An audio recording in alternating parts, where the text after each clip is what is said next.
Hello students, अगर आप हमारे प्रीमियम बायोलॉजी वीडियो लेक्चर को परचेस करना चाहते हैं तो इसके लिए www.gangwarinstitute.com पे जाके आप रजिस्टर करेंगे। पहले रजिस्टर करने के बाद आप लॉगिन करेंगे और लॉगिन करने के बाद इन वीडियो लेक्चर को आप परचेस कर सकते हैं। इन वीडियो लेक्चर में एनसीईआरटी क्लास 11 और 12 के सभी 38 चैप्टर्स को और उनके टॉपिक को कवर किया गया है। करीब 100 घंटे में इन सभी टॉपिक को आप रिवाइज कर सकते हैं और अपने नीट 2020 में बेहतर परफॉर्मेंस आप कर सकते हैं। अब ये नॉर्मल क्लास की तरह है नहीं कि छापना है आपको, बिल्कुल छापने के लिए तैयार बैठे हैं। तो ये थोड़ा सा अलग है ना, जो नॉर्मल क्लासेस आपकी होती हैं। टॉपिक भी आपका फेवरेट है।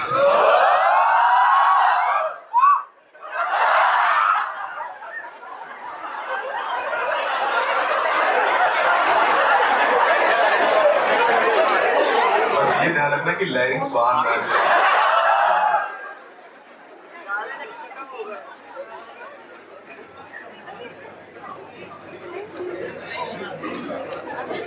जीने का मकसद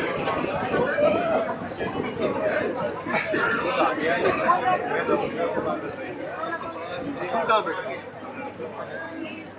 हम बैठेंगे, आप हम बैठ जाएंगे।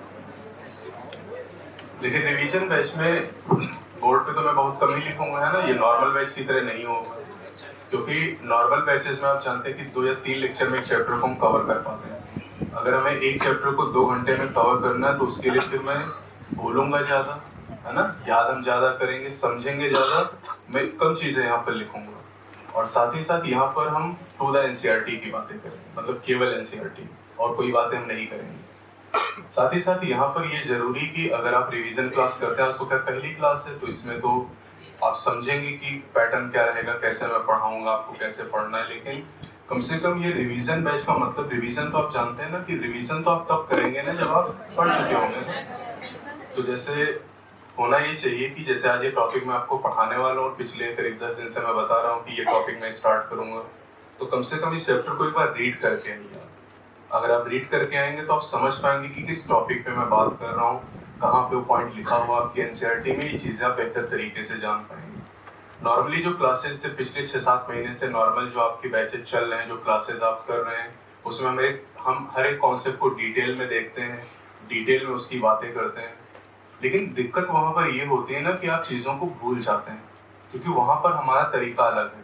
वहाँ पर हम ज़्यादातर चीज़ों को समझने की कोशिश करते हैं, कॉन्सेप्ट की बात करते हैं। यहाँ पर हम चीज़ों को याद करने की कोशिश करेंगे। रिवीजन बैच में हमारा जो पूरा फोकस रहेगा वो चीज़ों को याद करने के लिए रहेगा, ताकि आप 100 दिन के बाद जब नीट का एग्जाम दें तो चीज़ें आपको याद रहें। जैसे आज के लेक्चर में आज हम बहुत सारी चीज़ें याद करेंगे कि कहाँ मोनोइसियस कंडीशन है, कहाँ डायसियस कंडीशन है, एक्सटर्नल फर्टिलाइजेशन, इंटरनल फर्टिलाइजेशन, ओवी पेरी, वीवी पेरी, इसके अलावा सिनगैमी हो गया, पार्थिनोजेनेसिस हो गया, लाइफ स्पैन हो गया, क्रोमोसोम नंबर हो गए, आइसोगैमीट, हेट्रोगैमीट, मतलब बहुत सारी बातों को हम सीखेंगे। और इस बार चूंकि रिवीजन 2 साल के बाद मैं पढ़ा रहा हूँ, पिछले 2 साल में कभी रिवीजन मैंने नहीं पढ़ा है। 2 साल पहले एक बार मूड खराब हुआ था तो उसकी वजह से 2 साल नहीं चला रिवीजन। इस बार मैंने प्लान किया है तो थोड़ा सा मैं चाहता हूँ कि चलता रहे, है ना। ऐसा ना हो कि एक लेक्चर के बाद मैं कहूँ कि अब नहीं पढ़ाऊंगा, है ना, तो ऐसा ना करना पड़े मुझे। तो इस बार हमने थोड़ा सा स्ट्रेटेजी इस तरीके से बनाई है कि जैसे एक सीट भी आपको मिल गई होगी, है ना, जिनको नहीं मिलेगी थोड़ी देर में मिल जाएगी। तो इस बार का पैटर्न हमने ये रखा है कि उस टॉपिक से रिलेटेड क्वेश्चन भी आपको साथ में कराए जाए, और उसमें लेटेस्ट क्वेश्चन भी मैंने आपके लिए रखे हैं जो नीट में 19, 18, 17 और उसके पहले पूछे गए, और साथ ही साथ वहाँ पर कुछ क्वेश्चन फ्रेम्ड भी रखे गए। पूरा टॉपिक कवर करने के बाद करीब 2 से ढाई घंटे की क्लास होगी, डिपेंड करेगा चैप्टर के ऊपर। तो क्लास करने के बाद मैं आखिर में ये दिखाऊंगा कि 15-20 मिनट में कैसे आप 45 क्वेश्चन सॉल्व कर सकते हैं, क्योंकि एग्जाम में 90 क्वेश्चन आपके होंगे, और 90 क्वेश्चन को मैंने कहा कि कम से कम ज़्यादा से ज़्यादा 30, 35, 40 मिनट लोगे। जैसे आपका बीटीएस भी होता है तो उसमें भी मैं ये बात कहता हूँ कि 1 घंटे का टाइम मैं देता ज़रूर हूँ, लेकिन आप उसको कम टाइम में सॉल्व करने की कोशिश करिए। और वो तभी कर पाएंगे जब आपको फैक्चुअल बातें पता हो, जब आपको फैक्ट पता हो कि external fertilization is present in algae, ये बात आपको पता है तो आप 2 सेकंड में काम कर लेंगे, नहीं पता तो फिर आप नहीं कर पाएंगे। जो आपका नीट का पेपर है उसमें बायोलॉजी के 90 में से 70 क्वेश्चन फैक्चुअल होते हैं। फैक्चुअल मतलब आपको अगर चीजें फैक्ट बेस्ड, जैसे कि आपसे पूछा गया कि जो ऑफियोब्लॉसम प्लांट है उसमें क्रोमोसोम का नंबर कितना है, दैट इज फैक्चुअल क्वेश्चन। अब ये आपको याद है तो आपको कितना टाइम लगा, 2 सेकंड लगा। नहीं याद है तो फिर क्या करोगे, आप कुछ नहीं कर सकते ना। 90 में से 70 सवाल इस टाइप के आते हैं फैक्चुअल, कि जैसे पार्थेनोजेनेसिस के बारे में आपसे पूछा गया, 4 ऑप्शन दिए गए, एक ऑप्शन हनी बी दिया गया, आपने कहा हनी बी में पार्थेनोजेनेसिस है, मतलब आपको पता है, बस आपने कर लिया इस आंसर को। आपको बताएगा वीवी पेरी कहाँ पाई जाती है, आपको पता है मैमल में, टिक कर लिया।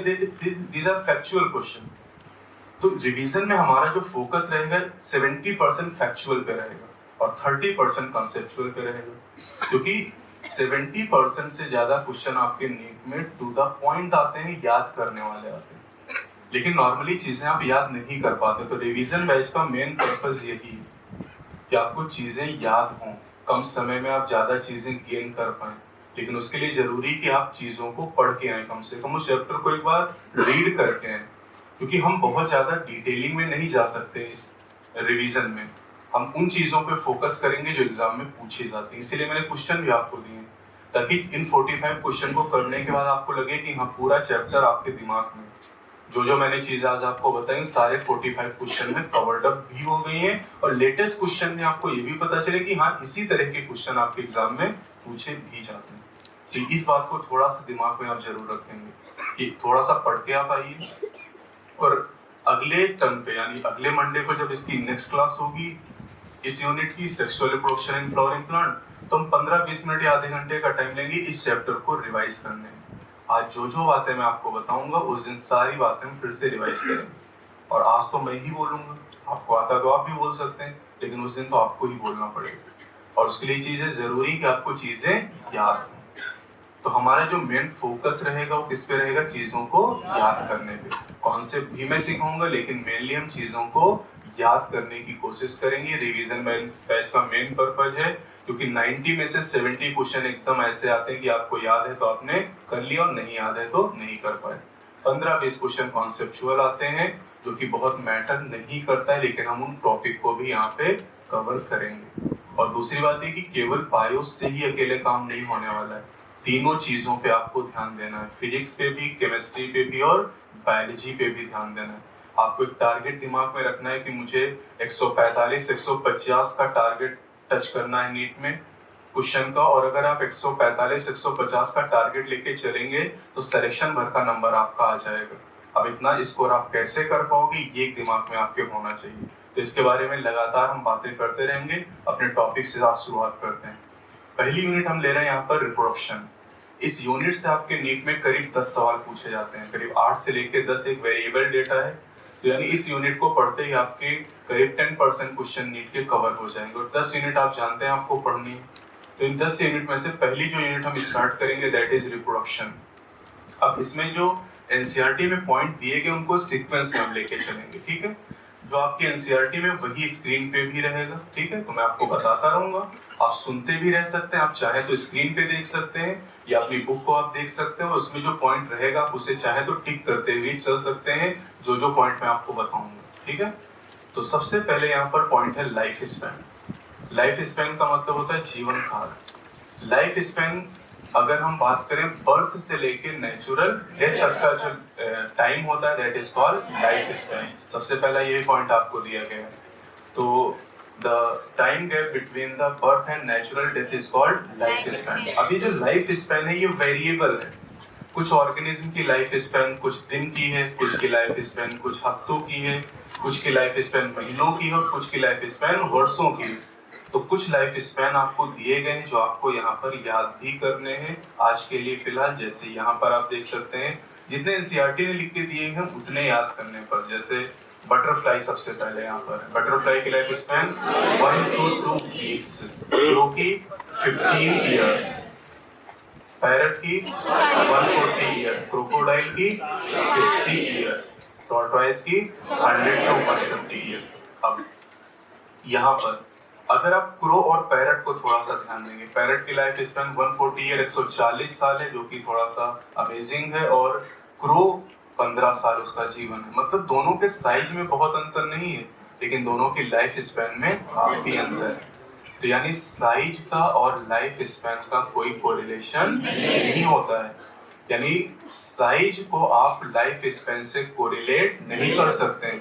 आप देख रहे हैं कि क्रो और जो पैरट है दोनों का साइज लगभग एक जैसा, लेकिन दोनों की लाइफ स्पैन में बहुत अंतर है। इसी तरह मैंगो और पीपल प्लांट का साइज लगभग एक जैसा है, लेकिन मैंगो की लाइफ 100 साल की करीब होती है और पीपल की लाइफ 1000 साल से ज्यादा, करीब 2500 साल तक हो सकती है। यानी यहाँ पर पॉइंट ये खास है कि लाइफ स्पैन में और साइज में कोई भी कोरिलेशन नहीं होता है। अब लाइफ स्पैन कितनी भी ज्यादा हो, मतलब चाहे कोई महीने तक जिंदा रहे, कोई साल तक जिंदा रहे या हजारों साल तक, डेथ निश्चित है। डेथ निश्चित है। कोई भी इमॉर्टल नहीं है except the single cell organism.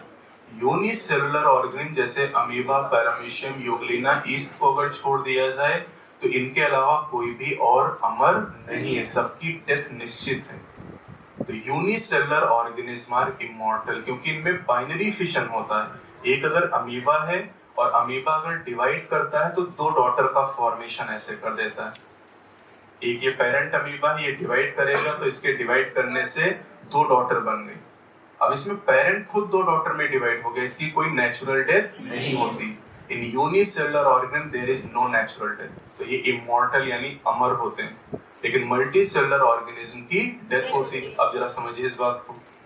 आप ह्यूमन की बात करिए, ह्यूमन की लाइफ स्पैन करीब 70 से 80 साल, अगर एवरेज की बात की जाए 70 से 80 साल एवरेज लाइफ स्पैन, लेकिन मनुष्य इस धरती पर पिछले हजारों साल से।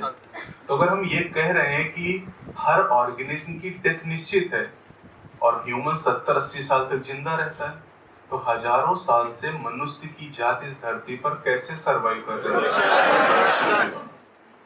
मतलब रिप्रोडक्शन कॉन्टिन्यूटी ऑफ स्पीसीज को मेंटेन करता है। तो ये सीधा क्वेश्चन आपसे पूछा जा सकता है कि कौन सा ऐसा प्रोसेस है जो स्पीसीज की कॉन्टिन्यूटी यानी जीवन की निरंतरता को बनाए रखता है? तो आप कहेंगे रिप्रोडक्शन। रिप्रोडक्शन के द्वारा ही जो हमारी जाति या कोई भी जाति आप ले ली, कितनी जातियां धरती पर? 17 से 18 जातियां, और ये सभी जातियां धरती पर हजारों साल से मेंटेन है। किस वजह से? रिप्रोडक्शन की वजह से। यानी reproduction is the process which maintain the continuity of species generation after generation. इसी की वजह से हजारों सालों से जातियों की निरंतरता लगातार इस धरती पर बनी हुई। यानी ये एक इम्पोर्टेंट प्रोसेस है। अब रिप्रोडक्शन है क्या ये जान लेते हैं। हमने क्या जाना कि रिप्रोडक्शन कंटिन्यूटी को मेंटेन करता है। अब रिप्रोडक्शन है क्या? रिप्रोडक्शन एक ऐसा प्रोसेस है जिसमें कोई ऑर्गेनिज्म अपनी तरह के प्रोजनी को पैदा करता है। जैसे एक अमीबा है तो अपनी तरह के बच्चों को पैदा करता है। ह्यूमन की बात करें तो अपनी तरह के बच्चों को जन्म देते हैं।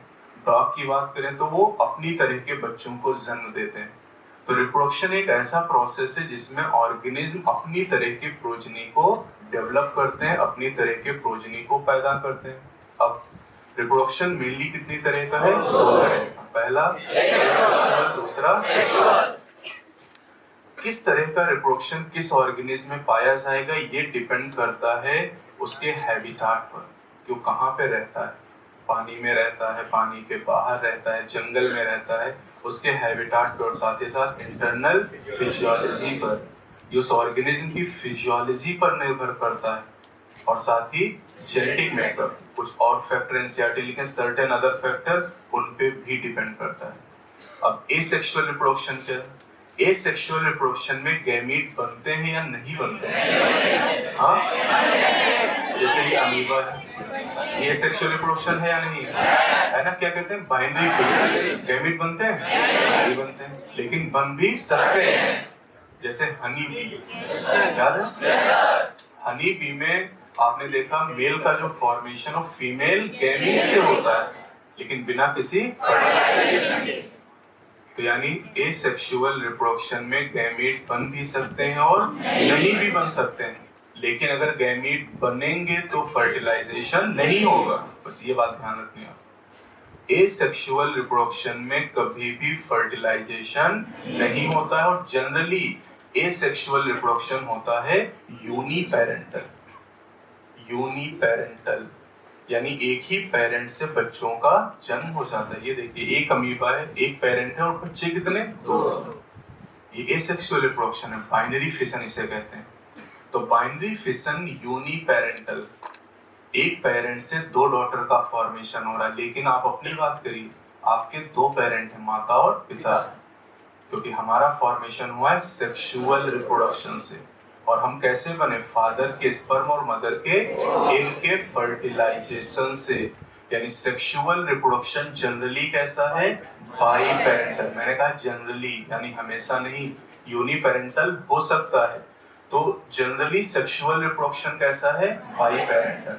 इसमें 2 पेरेंट का इन्वॉल्वमेंट होता है जो अपोजिट सेक्स के होते हैं, एक मेल और एक फीमेल, और ये गैमीट जरूर बनाएंगे और इनके गैमीट का फ्यूजन जरूर होगा।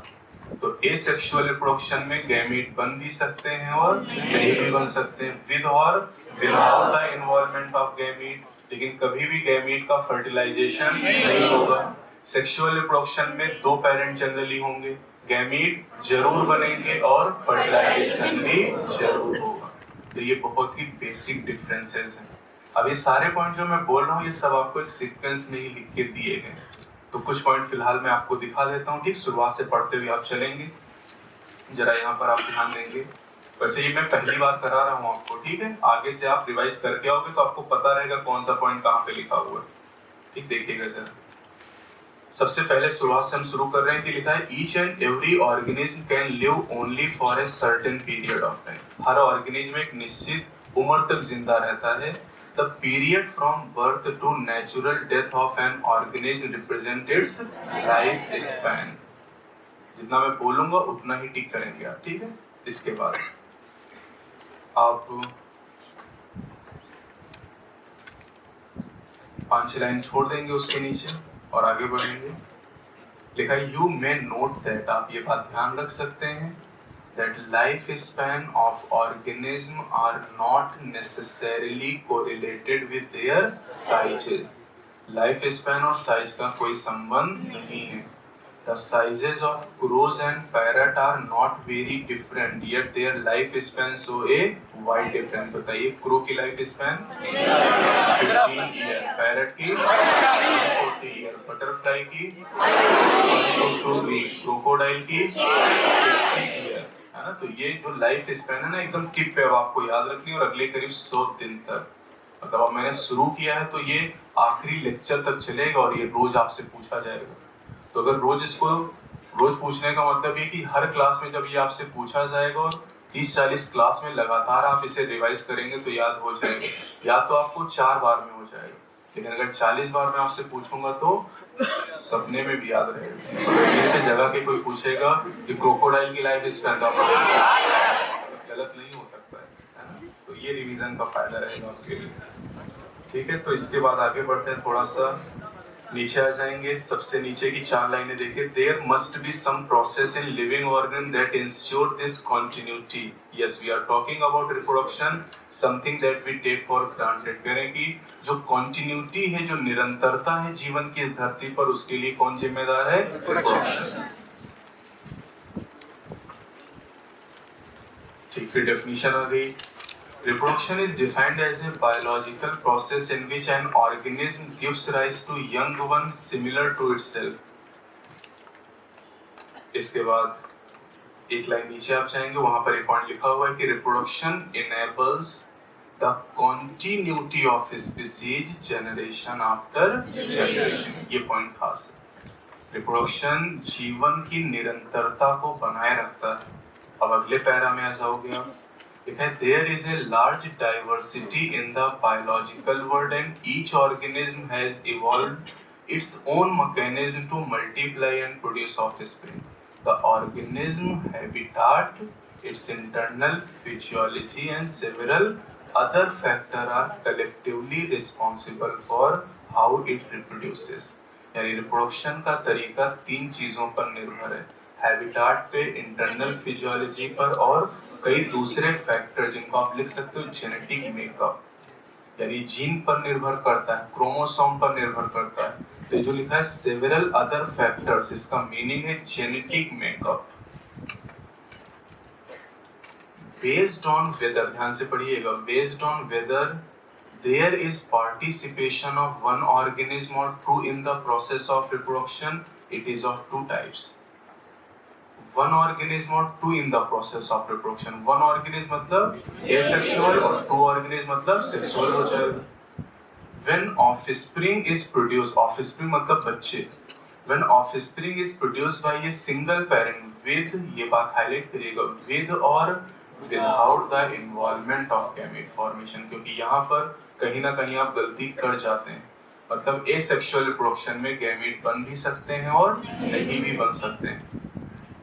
The reproduction is asexual when two parents of opposite sex participate in the reproductive process and also involve fusion of male and female gamete. The process is called fertilization. जो भी हम discuss करेंगे, it is called sexual reproduction. तो asexual reproduction uniparental, sexual reproduction biparental.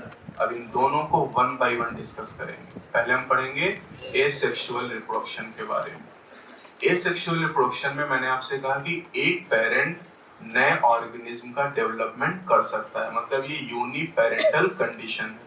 अब ये ज्यादा common है उन ऑर्गेनिज्म में जो यूनिसेलुलर है, जैसे अमीबा की बात कर लें, पैरामीशियम की बात कर लें, ईस्ट की बात कर लें, या फिर आप कहते हैं सीधे प्रोटिस्टा की बात कर लें, क्योंकि प्रोटिस्टा के सारे मेंबर कैसे हैं, यूनिसेलुलर है। तो प्रोटिस्टा हो गया, मोनेरा हो गया, प्लांट हो गए, इन सब में एसेक्सुअल रिप्रोडक्शन ज्यादा कॉमन होता है। अब इनके एग्जाम्पल आपसे पूछे जाते हैं। अब इसके कई सारे केसेस हैं, जैसे बाइनरी फिशन की बात करें तो बाइनरी फिशन का तरीका कहाँ पे है, अमीबा में और पैरामीशियम में। इसी तरह बडिंग के बारे में अगर पूछा जाए तो ईस्ट और हाइड्रा में बडिंग पाई जाती है। तो लिखा हुआ है 2-3 पेज में, थोड़ा सा मैं समराइज करूंगा यहाँ पर। तो बात कर रहे हैं इस समय एसेक्सुअल रिप्रोडक्शन की। एसेक्सुअल रिप्रोडक्शन में कई सारे तरीके हैं, जैसे binary fission. Binary fission, binary fission आपको कहाँ मिलेगा, amoeba and paramecium, amoeba and paramecium.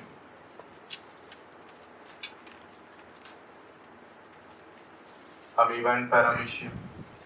एक तरीका होता है मल्टीपल फिशन, कहाँ मिलेगा, अमीबा में। मल्टीपल फिशन अमीबा में, ये टॉपिक एनसीईआरटी ने ऐड कर दिया है। तो अमीबा में मल्टीपल फिशन भी पाया जाता है। बाइनरी फिशन का मतलब ये है कि एक अमीबा से 2 डॉटर बनेंगे, और मल्टीपल फिशन मतलब एक अमीबा से बहुत सारे डॉटर का फॉर्मेशन हो जाएगा। अब मल्टीपल फिशन टॉपिक आपके एनसीईआरटी में ऐड किया गया है। आपके एनसीईआरटी 2-3 साल से ज्यादा पुरानी होगी तो उसमें टॉपिक होगा ही नहीं, लेटेस्ट होगी तब उसमें टॉपिक दिया गया होगा। तो अनफेवरेबल कंडीशन जब आती, प्रतिकूल अवस्था, तो जैसे ये अमीबा है, ये अमीबा अपने चारों तरफ सिस्ट बना लेता है। सिस्ट मतलब दीवार, और सिस्ट में कितनी लेयर, 3 लेयर। ये याद करना है आपको। That process is named as encystation, इसे कहते हैं इंसिस्टेशन।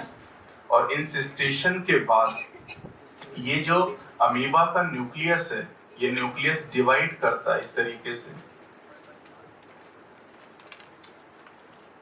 ये न्यूक्लियस डिवाइड करता है छोटे छोटे टुकड़ों में इस तरीके से, जिन्हें स्यूडोपोडियो स्पोर का नाम दिया जाता है या अमीबी कहा जाता है, इस तरीके से।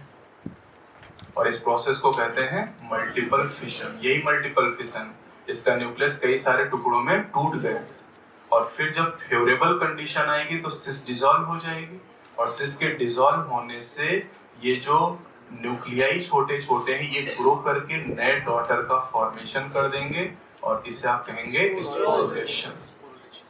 This is sporulation. तो मल्टीपल फिशन में 2 मेन घटनाएं हो रही, इंसिस्टेशन एंड स्पोरुलेशन। इंसिस्टेशन में सिस्ट का फॉर्मेशन हुआ, और सिस्ट में कितनी लेयर है, 3 लेयर है जो आपको याद करनी। फिर आ जाता है बडिंग। बडिंग के लिए 2 केस आपको याद करने हैं, कौन कौन से, ईस्ट और हाइड्रा। ईस्ट और हाइड्रा में आपको बडिंग याद करनी। अब एक चीज यहाँ ध्यान रखना कि ईस्ट में जो बडिंग होती है दैट इज अनइक्वल बडिंग, पहली चीज यहाँ पर अनइक्वल बडिंग होती।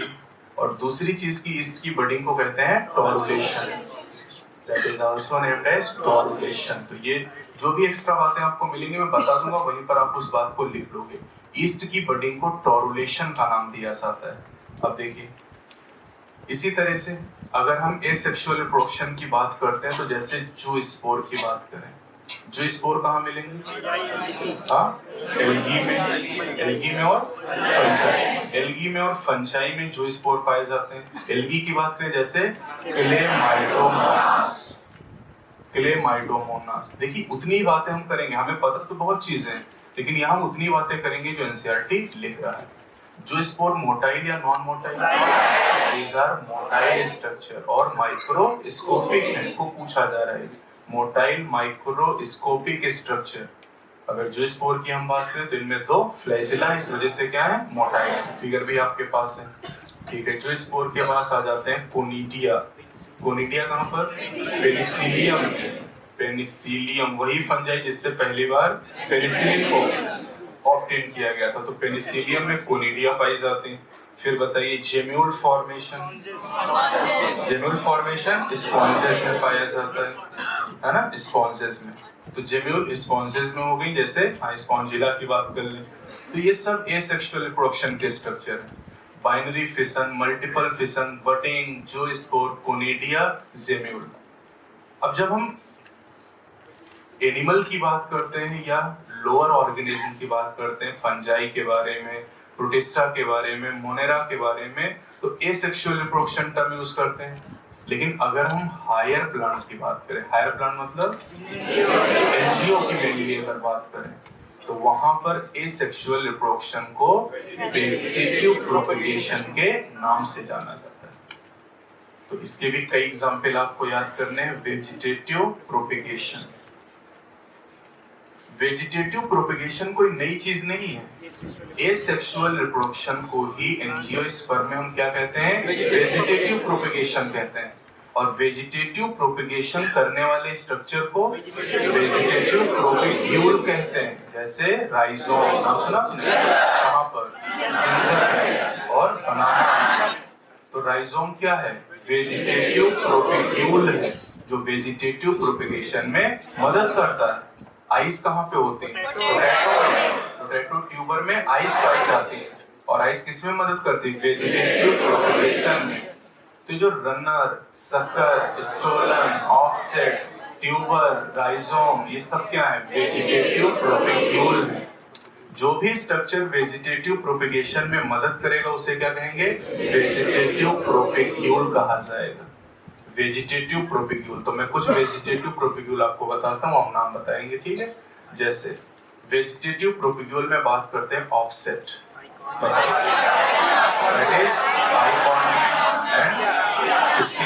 Eichhornia and pistia.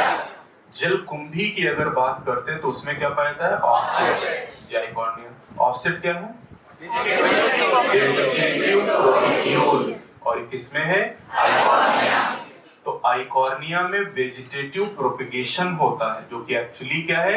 Asexual reproduction. क्यों एसेक्सुअल? क्योंकि यूनिपेरेंटल, क्योंकि यूनिपेरेंटल है। वेजिटेटिव प्रोपेगेशन एसेक्सुअल इसलिए है क्योंकि यूनिपेरेंटल, बस नाम अलग है यहाँ पर। इसी तरह जैसे अगर हम बात करते हैं आइस के बारे में, आइस कहाँ पर? पोटैटो। और आइस एक्चुअली क्या है? आइस ट्यूबर है, आइस एक्चुअली एक्सिलरी बर्ड है। और ये कहाँ पाई जाती है? पोटैटो, ये आलू में पाई जाती है। इसी तरह से बात करते हैं rhizome, ginger and banana. Morphology अगर आपने पढ़ी तो आपको चीजें आ रही होंगी, पहले से ही पता है ना, और हम याद भी कर रहे हैं इनको साथ में। तो राइजोम हो गया, जैसे लीफ बड। कहाँ पर? ब्रायोफिलम के अंदर। ब्रायोफिलम में लीफ बड पाई जाती है। चलिए फिर बात करते हैं बल्बिल्स। बल्बिल्स कहाँ पर है? अगियो में पाई जाती है। चलिए फिर बताइए रनर।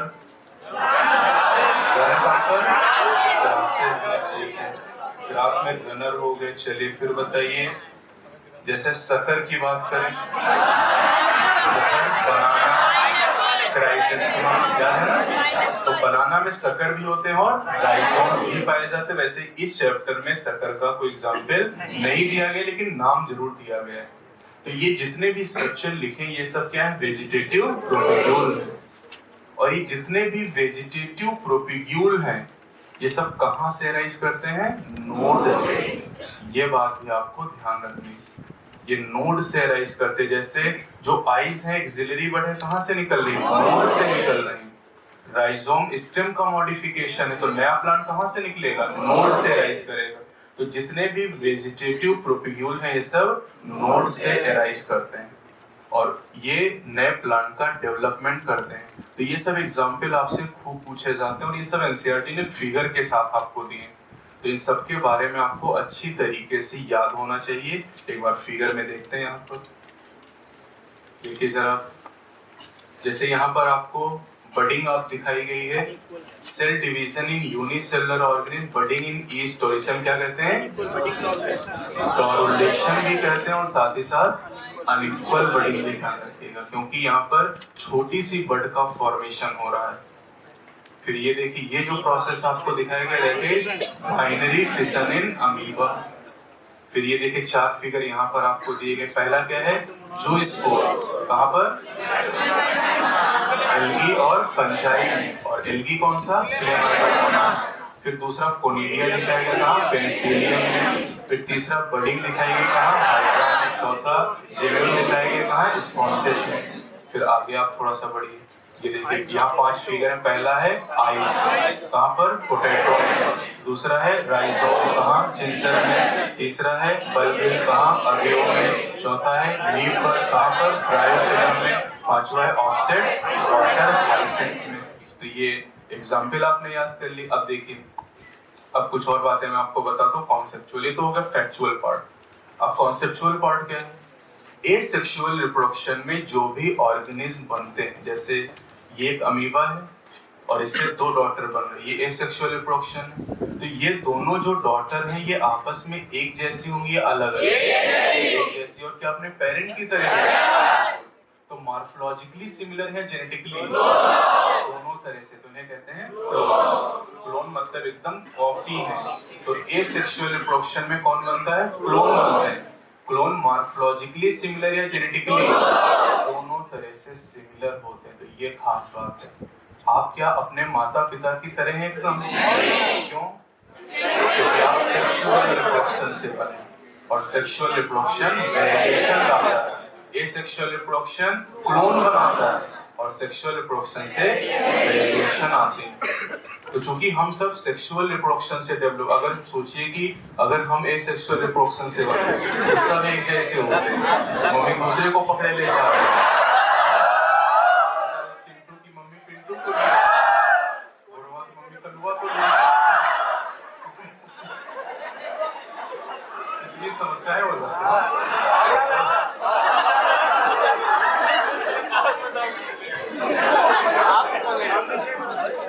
चलिए टॉपिक पे आते हैं। एसेक्सुअल रिप्रोडक्शन में मैं पढ़ रहा हूँ, और ये मैं आज इसीलिए पढ़ के बता रहा हूँ ताकि आप थोड़ा सा पढ़ के आए इस बात को, ठीक, देखिएगा, सुनिएगा।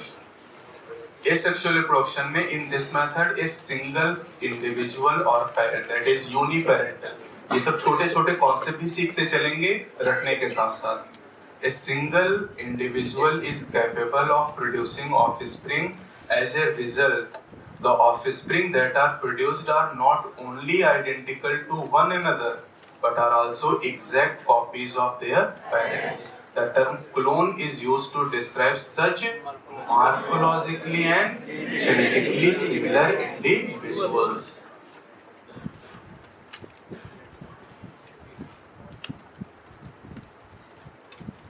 ठीक है, फिर यहाँ पर दिखाया गया कि many single celled organism reproduce by binary fission, जैसे अमीबा और पैरामीशियम आपने याद किया। फिर नीचे आपको एक प्रोसेस दिया गया, देखिए बोल्ड लिखा हुआ है, इंसेस्टेशन और स्पोरुलेशन। तो ये अमीबा में फिनोमेना है मल्टीपल फिशन का, उसी के नीचे बाइनरी फिशन के नीचे ही आपको दिया गया। ढूंढ पा रहे हैं आप लोग? Yes sir. ऐसा तो नहीं कि लोग ढूंढते ही रह जाए। पेज नंबर बताऊं क्या? पेज नंबर 6, ठीक है। पेज नंबर 6 पे ऊपर से छठी लाइन देखिएगा, ठीक है। Under unfavourable condition, favourable unfavourable जानते हैं? Yes sir. फेवरेबल होता है अनुकूल और अनफेवरेबल प्रतिकूल अवस्था। The amoeba withdraw is pseudopodia and secreted 3 layered, ये 3 लेयर पूछी जा सकती है, hard covering or cyst around itself. This phenomena is termed as incystation. When favorable condition return, the encysted amoeba divide by multiple fission and produces many minute amoeba or pseudopodia spores. When cyst wall burst out and the spore are liberated in the surrounding medium to grow up into many amoeba, this phenomena is known as sporulation. तो यानी multiple fission पूछे, इंसिस्टेशन पूछे, sporulation पूछे, binary fission पूछे, क्या करोगे? Amoeba करोगे। तो अमीबा में ना केवल बाइनरी फिशन है बल्कि मल्टीपल फिशन भी है, इस बात को आप ध्यान रखेंगे। फिर अगले पेज पे चलिए। अगले पेज पे कहा है कि member of kingdom fungi and simple plant such as algae reproduce through special asexual reproductive structure. The most common of these structure are zoospore that usually are microscopic motile structure.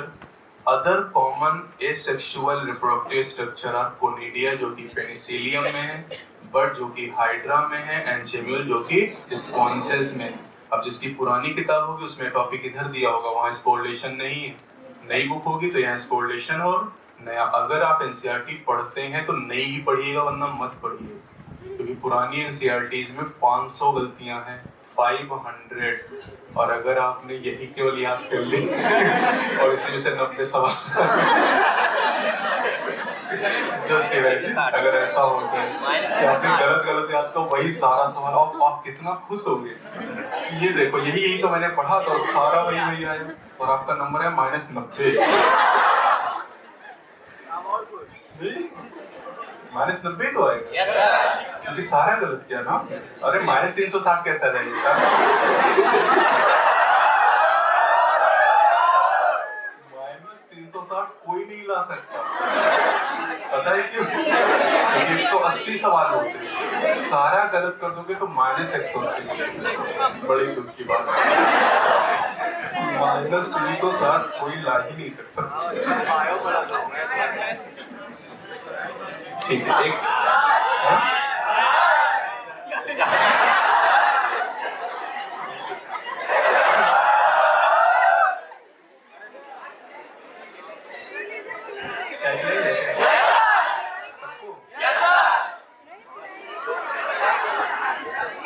Just imagine तुम लोग आगे imagine करो चाय P रहे हो और मैं पीऊं या तुम पीओ, बात करो। पता है कि हम लोग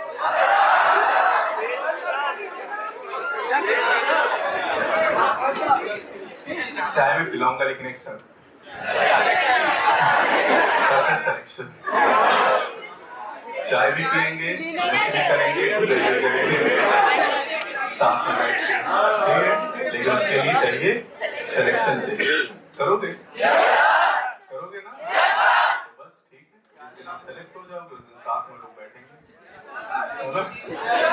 और चाय क्या फिर उस समय तो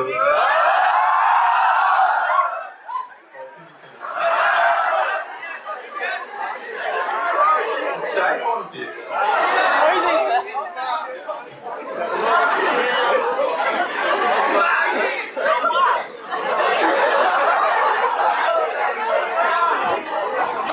ऐसा ना कि रिवीजन क्लास पहली आखिरी हो मेरा मूड ऑफ हो जाए।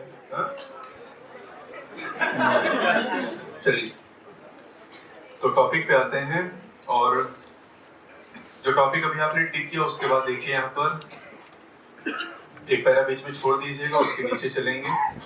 While in animals and other simple organisms, the term asexual is used unambiguously. Unambiguously बिना किसी संदेह के हम asexual term यूज करते हैं। In plant, the term vegetative reproduction is frequently used. अगर आप एनसीईआरटी नई वाली खरीदेंगे तभी आपको साथ में पॉइंट मिलेंगे, वरना आप ढूंढते रह जाओगे और एक गलत सलत याद कर लोगे आप पुरानी किताब में। तो 2019 जनवरी का एडिशन होना चाहिए, उसके बाद के एडिशन होने चाहिए, ठीक है। और जब आप खरीदो तो उस एक चैप्टर में आप चेक कर लो कि वो टॉपिक जो मैंने बताया वो टॉपिक है या नहीं है, क्योंकि डुप्लीकेसी भी बहुत ज्यादा एनसीईआरटी की, क्योंकि डिमांड इतनी ज्यादा बुक की रहती है कि बहुत डुप्लीकेट किताबें भी मार्केट में रहती हैं। एडिशन तो 2019-20 का रहेगा, लेकिन वो मैटर पुराना वाला ही रहेगा उसमें। तो जब भी आप बुक खरीदे तो उसके 2-4 पेज चेक कर लें कि उसमें स्पोरुलेशन इंसिस्टेशन का टॉपिक है या नहीं। In plant the term vegetative reproduction is frequently used. In plant the unit of vegetative propagation such as runner, rhizome, sucker, tuber, offset, bulb are all capable of giving rise to new offspring. These structures are called vegetative propagules. Obviously, निश्चित रूप से, since the formation of these structure does not involve two parent, the process involved is asexual. फिर चूंकि vegetative propagation में भी एक ही parent होता है, यूनिपेरेंटल, इसलिए एक्चुअली ये एसेक्सुअल रिप्रोडक्शन ही है, बस इसका नाम अलग है प्लांट के केस में। अब एक टॉपिक और यहाँ छोटा सा किया गया, फ्रेगमेंटेशन, और ये पाया था कहाँ पर, हाइड्रा में। देखिए नीचे लिखा हुआ है, in some organism if the body break into distinct pieces, each fragment grows into an adult capable of producing offspring hydra. This is also a mode of asexual reproduction called fragmentation। ये भी नया topic है जो NCERT ने add किया है sporulation के साथ में। तो हाइड्रा में 2 चीजें हो गई, इसका मतलब एक तो बडिंग हो गई और दूसरा फ्रेगमेंटेशन भी यहाँ पर आप याद कर लेंगे। और ये जो चीजें मैं आपको बता रहा हूँ, ये सारी चीजें टिप पे आपको एकदम याद होनी चाहिए और याद रहनी चाहिए अगले 100 दिन तक, जब तक आपका एग्जाम हो नहीं जाता। अभी मैं 10 मिनट बाद लौटूंगा यहाँ पर फिर से और सारे पॉइंट आपसे सुनूंगा, तो ध्यान से सुनिएगा, ठीक है। अब जैसे यहाँ पर हम बात कर रहे हैं वाटर हाइसिंथ के बारे में, आइकॉर्निया। तो आइकॉर्निया जो यहाँ पर है उसमें वेजिटेटिव प्रोपगेशन हो रहा है। जो वेजिटेटिव प्रोपगेशन है ये थोड़ा सा फास्ट होता है और जो सेक्सुअल रिप्रोडक्शन होता है वो स्लो होता है। तो इसी वजह से जो आइकॉर्निया है, आइकॉर्निया को हमारे देश में इंट्रोड्यूस किया गया था इसके फूलों के कलर की वजह से और पत्तियों के शेप की वजह से। फूल का कलर कैसा है, मोम कलर, मोम मतलब नीला कलर के फूल होते हैं इसके, और पत्तियों का शेप बहुत ही खूबसूरत होता है, इसलिए इसे इंडिया में इंट्रोड्यूस किया गया। लेकिन इस प्लांट ने बहुत बड़े पैमाने पर तबाही मचाई। नेट पे पूछा गया था 18-19 में, है ना। तो ये जो प्लांट है इसे हम कहते हैं कॉमनली टेरर। आइकॉर्निया को जलकुंभी कहा जाता है, वाटर हाइसिंथ कहते हैं, टेरर ऑफ बंगाल। 4 नाम है इसके, आइकॉर्निया, जलकुंभी, water hyacinth, terror of Bengal. ये उस पानी में ग्रो करता है जो रनिंग है या स्टैंडिंग वाटर में ग्रो करता है और तेजी से मल्टीप्लाई करता है, क्योंकि ऑफसेट है इसके पास। ऑफसेट एसेक्सुअल या वेजिटेटिव प्रोपगेशन का स्ट्रक्चर है और एसेक्सुअल या वेजिटेटिव बहुत ही फास्ट होता है। जब ये प्लांट तेजी से ग्रो करता है तो ये वाटर से ऑक्सीजन को ड्रेन कर लेता है, खींच लेता है, जिससे पानी में पाई जाने वाली मछलियों की ऑक्सीजन की कमी से डेथ हो जाती है। तो जिस तालाब में आइकॉर्निया ग्रो करेगा उस तालाब की मछलियों की डेथ हो जाएगी, because it drains oxygen.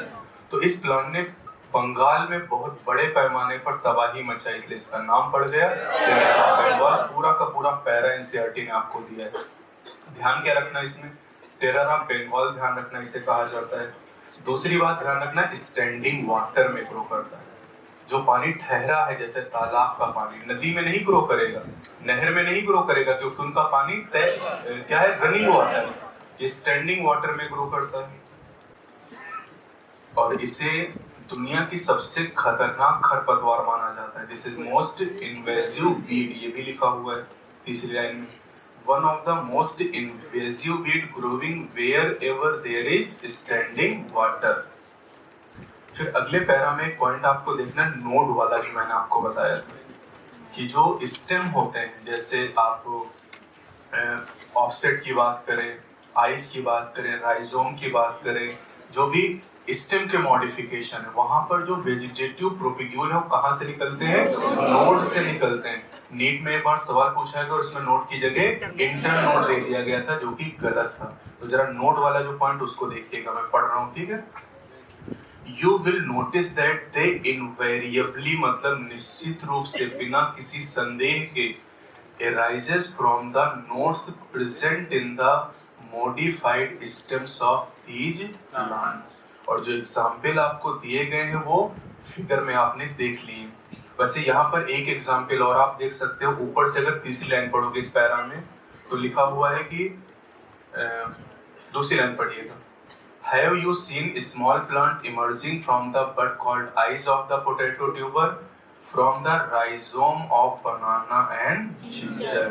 Ginger तो फिगर में आप देख लेते, लेकिन कहीं ना कहीं बनाना आप भूल जाते हैं। तो जो बनाना है इसमें भी राइजोम पाया जाता है और शक्कर भी पाया जाता है, लेकिन एनसीईआरटी चूंकि राइजोम में इसका जिक्र कर रहा है, इसलिए अगर कभी दोनों आंसर दे दिए जाए, दोनों ऑप्शन दिए जाए, तो प्रेफर क्या करोगे? राइजोम को करोगे, जबकि बनाना में दोनों चीजें पाई जाती हैं।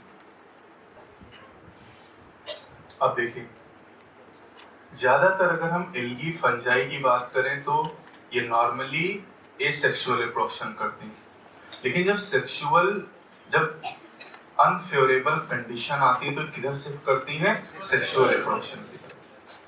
मतलब एल्गी फंजाई और जो लोअर ऑर्गेनिज्म नॉर्मली वो एसेक्सुअल रिप्रोडक्शन करते हैं, लेकिन जब अनफेवरेबल कंडीशन आती है तो ये सेक्सुअल रिप्रोडक्शन करना शुरू कर देते हैं। दूसरी बात, अगर हम प्लांट की बात करें, हायर प्लांट जैसे एनजीओ, तो एनजीओ में एसेक्सुअल रिप्रोडक्शन है, सेक्सुअल दोनों तरह का है, और ज्यादातर एनिमल में सेक्सुअल रिप्रोडक्शन। तो तीन बातें जो ध्यान रखिएगा, ज्यादातर लोअर ऑर्गेनिज्म में क्या होता है? एसेक्सुअल रिप्रोडक्शन, फेवरेबल में, लेकिन अनफेवरेबल में सेक्सुअल रिप्रोडक्शन करना शुरू करते हैं। अगर प्लांट की बात करें तो प्लांट में दोनों तरीके, हायर प्लांट जैसे एनजीओ में सेक्सुअल भी और एसेक्सुअल भी, और ज्यादातर एनिमल में केवल सेक्सुअल रिप्रोडक्शन। अगले पैरा में आपको दिया गया, it is interesting to note that,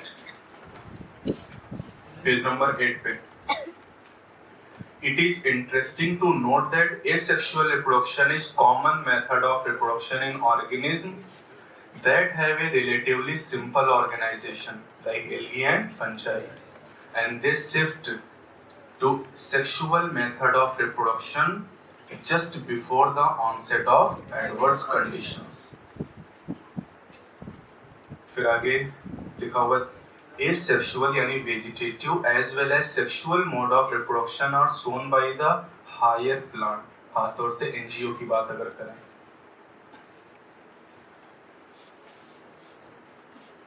On the other hand, only sexual mode of reproduction is present in most of the animals। तो ये हमने पढ़ा asexual reproduction। अब एक बार इस टॉपिक को पढ़ने में करीब हमें 40-45 मिनट का समय लगा।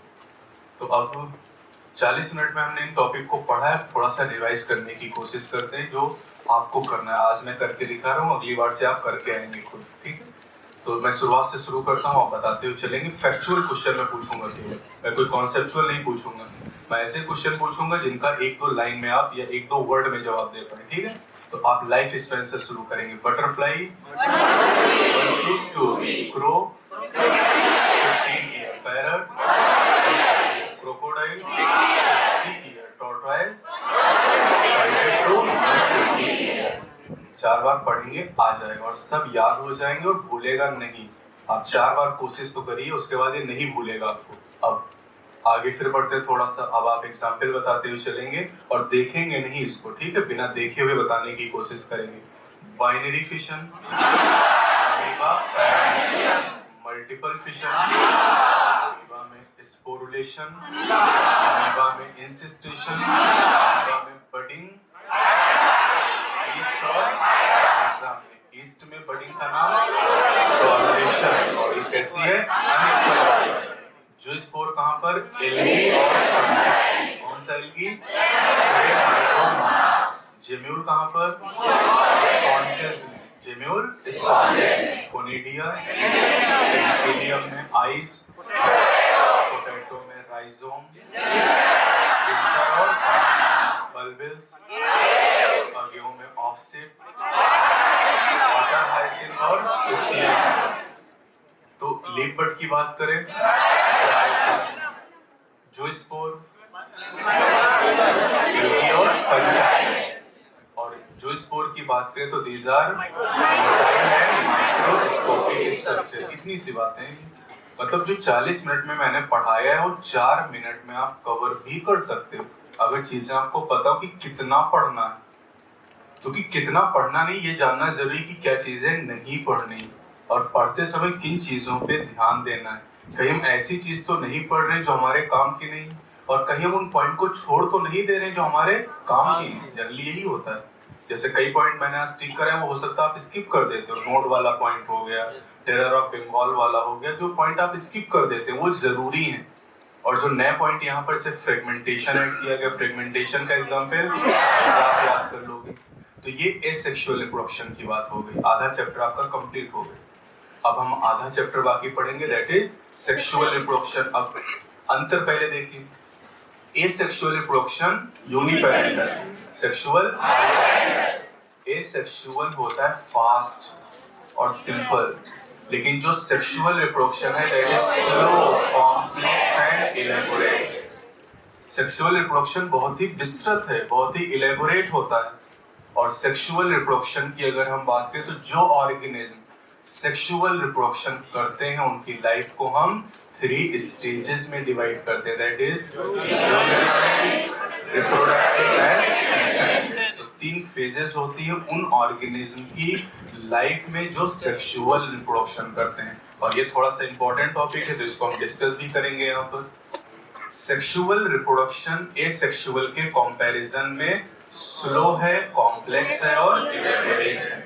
तभी तो टेरर ऑफ बंगाल है ऑफसेट, क्योंकि एसेक्सुअल रिप्रोडक्शन करता है जो काफी फास्ट होता है, जल्दी पूरे तालाब में फैल जाती है और बहुत ज्यादा डैमेज कॉज करती है वाटर इकोसिस्टम में।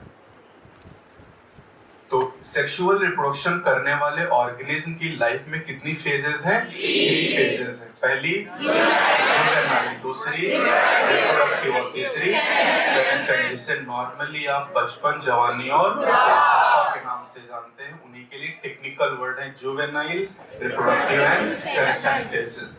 देखिए जरा ह्यूमन के लिए बात करते हैं पहले। जुवेनाइल फेज, जुवेनाइल फेज, दूसरी फेज है रिप्रोडक्टिव फेज और तीसरी है सेनेसेंट फेज। अगर ह्यूमन की बात करें, वैसे तो ये सभी प्लांट और एनिमल के लिए है जिनमें सेक्सुअल रिप्रोडक्शन होता है। ह्यूमन के लिए अगर बात करें तो जुवेनाइल फेज का जो टाइम है this is from birth to 13 years. Birth से लेके 13 साल तक का जो समय है that is called juvenile phase. 13 साल की उम्र आने पर फीमेल में मेंस्ट्रुअल साइकिल शुरू होती है और मेल में स्पर्म बनने शुरू हो जाते हैं, and that is the beginning of the reproductive phase. और ये फेज चलती कब तक? 50 साल, 50 इयर्स तक।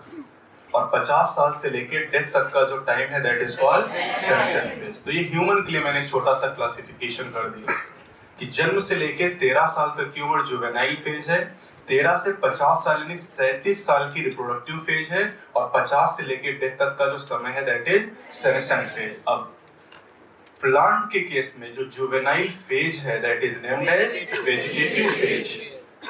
प्लांट के केस में जुवेनाइल फेज को वेजिटेटिव फेज कहा जाता है, और ये फेज है बर्थ और रिप्रोडक्टिव मैच्योरिटी के बीच का। यानी जब तक सेक्सुअल मैच्योरिटी नहीं आ जाती, जब तक सेक्स ऑर्गन मैच्योर नहीं हो जाते, तब तक हम जुवेनाइल या वेजिटेटिव फेज टर्म यूज करते हैं। अब रिप्रोडक्टिव फेज की पहचान कैसे होती है, इसके बारे में भी सवाल पूछे जाते हैं प्लांट और एनिमल में। इसको मैं ऐसे डिवाइड कर लेता हूँ। जैसे अगर हम फ्लावरिंग प्लांट की बात करें, फ्लावरिंग प्लांट एंजियोस्पर्म में आप कैसे जान पाओगे रिप्रोडक्टिव फेज? जैसे आपने देखा कि सरसों बोई गई खेत में, और जब सरसों बोई गई तो छोटे छोटे प्लांट निकले, और आपने देखा 2 महीने बाद, 2.5 महीने बाद उनमें फ्लावरिंग हुई। जब फ्लावरिंग हुई उसके पहले का समय सीड के जर्मिनेशन से लेकर और फूल निकलने तक का समय जुवेनाइल या वेजिटेटिव। हाँ, प्लांट के केस में वेजिटेटिव कहेंगे। अब जैसी फ्लावरिंग हुई आपने कहा क्या शुरू हो गई, रिप्रोडक्टिव फेज। यानी रिप्रोडक्टिव फेज की पहचान करना आसान है कहाँ, एंजियो में, क्योंकि जैसी फ्लावरिंग होगी आप कहेंगे रिप्रोडक्टिव फेज शुरू हो गई। तो एंजियोस्पर्म में फ्लावरिंग से आप इसे पहचानेंगे, लेकिन समस्याएं भी हैं, क्योंकि जो फ्लावरिंग प्लांट है ये 3 तरह के हैं। एक होते हैं एनुअल, एक होते हैं बाइनियल और perennial. Annual, biennial and perennial 3 तरह के, ये भी आपको एनसीईआरटी ने इसी चैप्टर में दिया है।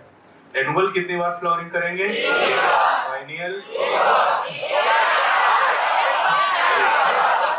मतलब 2 बार, है ना। तो ये दोनों फ्लावरिंग करेंगे वन टाइम। बस एनुअल मतलब ये 1 सीजन तक जिंदा रहेगा और बाइनियल 2 सीजन तक।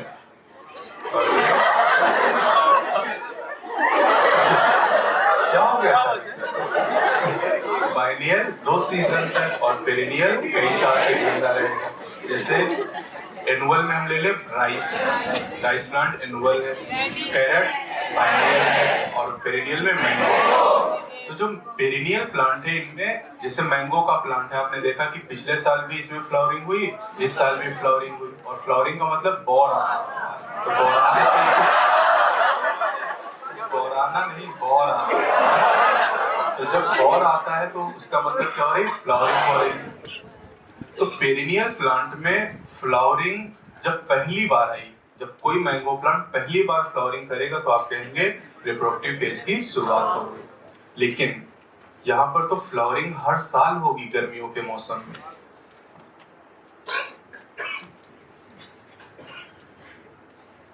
फिर क्वेश्चन ये भी पूछा जाता है कि 2 फ्लावरिंग के बीच का जो समय उसे क्या कहते हैं, इंटर फ्लावरिंग पीरियड पेरिनियल में। क्योंकि यहाँ पर 2 बार जब प्लांट फ्लावरिंग करेगा तो उसके बीच में आएगा इंटर फ्लावरिंग पीरियड। और ये जो इंटर फ्लावरिंग पीरियड है इसके बारे में एनसीईआरटी ने पूछा है कि ये वेजिटेटिव फेज में रखोगे या रिप्रोडक्टिव में। Inter flowering period is recovery phase.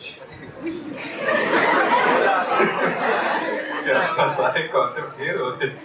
अच्छा, तो ये रिकवरी फेज है, ये ना तो रिप्रोडक्टिव में आप रखोगे और ना ही जुवेनाइल में आप रखोगे। सो रिकवरी फेज, एनसीईआरटी ने आपसे सवाल पूछा है तो उसका जवाब अब आप दे सकते हो कि ये रिकवरी फेज है, यानी प्लांट अपनी एनर्जी को रिकवर करता है और अगले सीजन में फिर से फ्लावरिंग करता है। अब कुछ एनजीओ ऐसे हैं जिनमें अनयूजुअल फ्लावरिंग, अनयूजुअल मतलब असाधारण, मतलब वो ना तो हर साल फ्लावरिंग करते हैं और ना ही 1 सीजन में 1 बार करते हैं, उनमें एकदम अलग ही तरीका है। तो अनयूजुअल एक अलग टॉपिक आप समझ लीजिए इसको, अनयूजुअल फ्लावरिंग। अनयूजुअल मतलब असाधारण, अनयूजुअल फ्लावरिंग फिनोमेना। जो एग्जांपल मैं आपको दूंगा यहाँ पर अनयूजुअल फ्लावरिंग में पहला एग्जांपल है दैट इज बम्बू। बांस की बात करें, ठीक है। बांस का जो प्लांट है अपने पूरे जीवन में फ्लावरिंग केवल कितने साल में, 50 से 100 साल के बाद। 50 से 100 साल के बाद बम्बू का प्लांट 1 बार फ्लावरिंग करता है और जिस साल फ्लावरिंग करेगा उस साल इसकी डेथ हो जाएगी। मैंगो प्लांट भी 50 से 100 साल जिंदा रहता है लेकिन हर साल फ्लावरिंग करता है। बम्बू 50 से 100 साल जिंदा रहता है लेकिन फ्लावरिंग केवल 1 बार करता है, दैट इज अनयूजुअल फ्लावरिंग। दूसरा स्ट्रोबिलेंथस कुल्थियाना, स्ट्रोबिलेंथस कुल्थियाना इसे कहते हैं नीलकमल। ये जो प्लांट है इसमें फ्लावरिंग होती है 12 साल में 1 बार। तो पिछली बार कब हुई, 2018 में।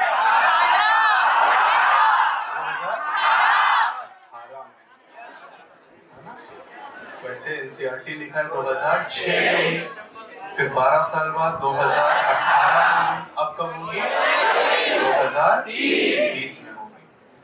तो यानी स्ट्रोबिलेंथस कुल्थियाना 12 साल के बाद फ्लावरिंग करता है और कहाँ पाया जाता है, केरला में, कर्नाटका में और Tamil Nadu. Kerala, Karnataka and Tamil Nadu.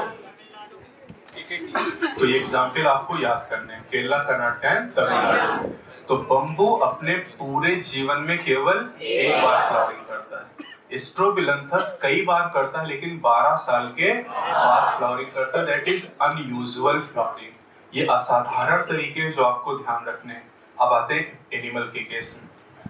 Reproductive phase की बात करें तो एनिमल में और खास तौर से हम बात करते हैं प्लेसेंटल मैमल में। चलिए एनिमल की दो कैटेगरी बना लेते हैं। एनिमल में एक हम बात करते हैं बर्ड में कैसे पहचानेंगे और मैमल में कैसे पहचानेंगे। तो रिप्रोडक्टिव फेज को एनजीओ में आपने कैसे पहचाना? फ्लावरिंग से। एनिमल में बर्ड में कैसे पहचानोगे? हाँ, अंडे देने से। जब कोई चिड़िया अंडे देना शुरू करेगी तो आप कहेंगे उसमें रिप्रोडक्टिव फेज की शुरुआत हो चुकी है, तो एग लेगी। जब कोई बर्ड अंडे देना शुरू करेगी तो आप कहेंगे उसमें रिप्रोडक्टिव फेज की शुरुआत हो चुकी। लेकिन यहाँ पर एनसीईआरटी ये भी मेंशन करता है कि जो पोल्ट्री फार्मिंग में मुर्गी पाली गई हैं उनके अंडे देने का और रिप्रोडक्टिव फेज का कोई संबंध नहीं है। ये केवल नेचर की बात हो रही है। जो चिड़िया अपना घोंसला बना के उसमें अंडे दे रही है उसमें हम कहेंगे रिप्रोडक्टिव फेज शुरू हो रही है। लेकिन अगर कोई बर्ड कैपिटिविटी में रखी गई है, पोल्ट्री फॉर्म में रखी गई और वो अंडे दे रही है, तो उनका रिप्रोडक्शन से कोई लेना देना नहीं है। तो किससे लेना देना? कॉमर्शियल एक्सप्लॉयटेशन, यानी हम उनका कॉमर्शियल यूज कर रहे हैं। वो अनफर्टिलाइज्ड एग है, वो एक सेल है जिसको फूड के रूप में यूज किया जा रहा है। अब आते हैं मैमल और खास तौर से फीमेल की बात करते हैं। Female mammal. अब मैमल में दो कैटेगरी हम बना लेते हैं। एक है नॉन प्राइमेट और एक primate. Non primate and primate. Non primate में जैसे काऊ की बात कर ले, डॉग की बात कर ले, रैट की बात कर ले, डियर की बात कर ले, सब क्या है? Non primate. प्राइमेट में मैन की बात कर ले, मंकी की बात कर ले और एप की बात कर ले। मैन एक, मंकी क्या है? प्राइमेट। और फीमेल की बात हो रही है।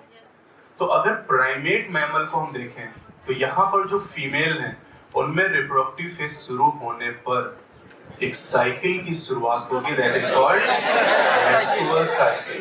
दैट इज मेंस्ट्रुअल साइकिल की शुरुआत होगी। तो अगर किसी भी प्राइमेट में फीमेल में मेंस्ट्रुअल साइकिल की शुरुआत हुई तो आप क्या कहेंगे? रिप्रोडक्टिव फेज शुरू हो गई। और अगर नॉन प्राइमेट की बात करें तो यहाँ पर स्ट्रेस साइकिल। स्ट्रेस साइकिल, अगर स्ट्रेस साइकिल की शुरुआत हुई तो आप कहेंगे रिप्रोडक्टिव फेज की शुरुआत हो गई। तो ये कहानी हो गई यहाँ पर जुवेनाइल और रिप्रोडक्टिव फेज। रिप्रोडक्टिव फेज को पहचानने के तरीके एनसीईआरटी ने आपको बताए, जो मैंने एक फ्लो में आपको दिखा दिया। अब आते हैं सेनेसेंट, जिसमें कुछ नहीं याद करना है। सेनेसेंट में जो रिप्रोडक्टिव फेज का एंड है वो सेनेसेंट की शुरुआत है। और सेनेसेंस में एनसीईआरटी ये कहता है कि बॉडी में कई सारे चेंजेस होते हैं और एक चीज ध्यान रखना है, स्लोइंग ऑफ मेटाबॉलिज्म। जो बॉडी की मेटाबॉलिज्म है ये स्लो हो जाती है। तो इतनी बातें आपको ध्यान रखनी है। और अब हम सेक्सुअल रिप्रोडक्शन की फेजेस के, ये तो हमने ऑर्गेनिज्म की फेजेस को पढ़ा, अब सेक्सुअल रिप्रोडक्शन के इवेंट की बात करेंगे। सेक्सुअल रिप्रोडक्शन में कितने इवेंट हैं? 3। दैट इज प्री-फर्टिलाइजेशन, फर्टिलाइजेशन और पोस्ट फर्टिलाइजेशन। एक बार इसको थोड़ा सा देख लेते हैं जल्दी से। Sexual reproduction involve formation of the male and female gamete either by the same individual और bye different individual of the opposite sex. These gametes fuse to form the zygote which develop to form the new organism. देखिए sexual में सबसे खास बात क्या है? Fertilisation. अगर fertilisation हो रहा है तो सेक्सुअल होगा और फर्टिलाइजेशन नहीं है तो एसेक्सुअल रिप्रोडक्शन होगा। ये बात ध्यान रखनी। Because of the fusion, it is an elaborate, विस्तृत, complex, जटिल and slow process as compared to asexual reproduction. Because of the fusion of male and female gametes, sexual reproduction result in offspring that are not identical to parent or among themselves. आप देखिए हम लोग ना तो अपने भाई बहन जैसे एकदम है और ना ही अपने मम्मी पापा की तरह एकदम है, क्योंकि सेक्सुअल रिप्रोडक्शन वेरिएशन क्रिएट करता है और एसेक्सुअल रिप्रोडक्शन क्लोन बनाता है। अगले पेज पे चलिएगा। अगले पेज पे दूसरा पैरा पढ़िएगा। All organisms have reached a certain stage of growth and maturity in their life before they can reproduce sexually. That period of growth is called the juvenile phase. It is known as vegetative phase in plant. This phase is variable duration in different organisms. फिर there is the end of juvenile or vegetative phase, which marks the beginning of reproductive phase, can be seen easily in higher plant NGO में when they come to flower. जैसी flowering हुई वैसे ही आप तुरंत जान जाओगे कि रिप्रोडक्टिव फेज की शुरुआत हो चुकी है। फिर अगले पैरा में ऐसा ही, अगले पैरा में आप पढ़ेंगे 5वीं लाइन में plants the annual and biennial types so clear cut vegetative reproductive and senescent phases, but in the perennial species it is very difficult to clearly define these phases. A few plants show unusual flowering phenomena. Some of them, such as bamboo species, flower only once in their lifetime, generally after 50 to 100 years, produce large number of fruits and die. Another plant that is Strobilanthes kunthiana, नीलकरोंजी कहते हैं इसे, flowers once in 12 years. इस सारे point जो मैं बोल रहा हूँ सब पूछे गए, वही पॉइंट मैं बता ही रहा हूँ जिनसे क्वेश्चन आ रहा है आपके एग्जाम में। As many of you would know, this plant flowered during September-October 2006, लेकिन ये पुराना डेटा है, अभी तो 2018 निकल चुका और फिर से फ्लावरिंग हो चुकी। अब कब होगी? 2030 में फ्लावरिंग होगी। Its mass flowering transformed large tract of hilly areas in Kerala, Karnataka and Tamil Nadu. चलिए अगले पैरा में चलते हैं। Among animal, for example, bird. Do they lay egg all through the year or it is seasonal phenomenon? What about other animal like frog and lizard? You will notice that bird living in nature, मतलब जो अपने घोंसले में रहती, जिनको हमने पाला नहीं है, lay egg only seasonally. वो एक सीजन में अंडे देती हैं और ये जो अंडे देना शुरू करती है तब आप कहते हैं कि उसमें रिप्रोडक्टिव फेज शुरू हो चुकी है। However, but in captivity, मतलब पोल्ट्री फार्म में जो मुर्गी पाली, पोल्ट्री फार्मिंग तो आप पढ़ ही चुके हैं, can be made to lay throughout the year, वो साल भर अंडे देती हैं। In this case laying egg is not related to reproduction, इनका रिप्रोडक्शन से कोई संबंध नहीं, but it is commercial exploitation for human welfare, ये मनुष्य के फायदे के लिए किया जा रहा है। और ह्यूमन वेलफेयर चैप्टर में आप पोल्ट्री फार्मिंग पढ़ते हैं। The female of placental mammal exhibits cyclical changes in the activities of ovary and accessory duct as well as hormone during the reproductive phase. In non-primate mammal, एक खास है, like cow, sheep, rat, deer, dog, tiger, जितने NCERT ने लिखे वो याद होने चाहिए। Such cyclical changes during reproduction are called estrocycle, whereas in primate, monkey, ape and human, it is called menstrual cycle. अब अगर इन साइकिल की बात करें तो कुछ मैमल में जो साइकिल है वो पूरे साल भर चलती है और कुछ मैमल में साइकिल एक सीजन में चलती। तो जिनमें एक सीजन में साइकिल चलेगी उन्हें कहेंगे सीजनल ब्रीडर, और जिनमें साइकिल पूरे साल भर चलेगी उन्हें कॉन्टिन्यूअस ब्रीडर का नाम दिया जाएगा। पढ़िए, Many mammals, especially those living in natural wild condition, exhibit such cycle only during favorable season in their reproductive phase and are therefore called seasonal breeders. Many other mammals are reproductively active throughout their reproductive phase and hence are called continuous breeder. अब अगला जो para है उसमें senescence phase के बारे में बताया गया है और सेनेसेंस फेज में चौथी लाइन में लिखा है there are concomitant changes. Concomitant मतलब उसी के साथ, senescent फेज के साथ changes in the body like slowing of metabolism. Metabolism slow हो जाती सेनेसेंट फेज यानी बुढ़ापे में।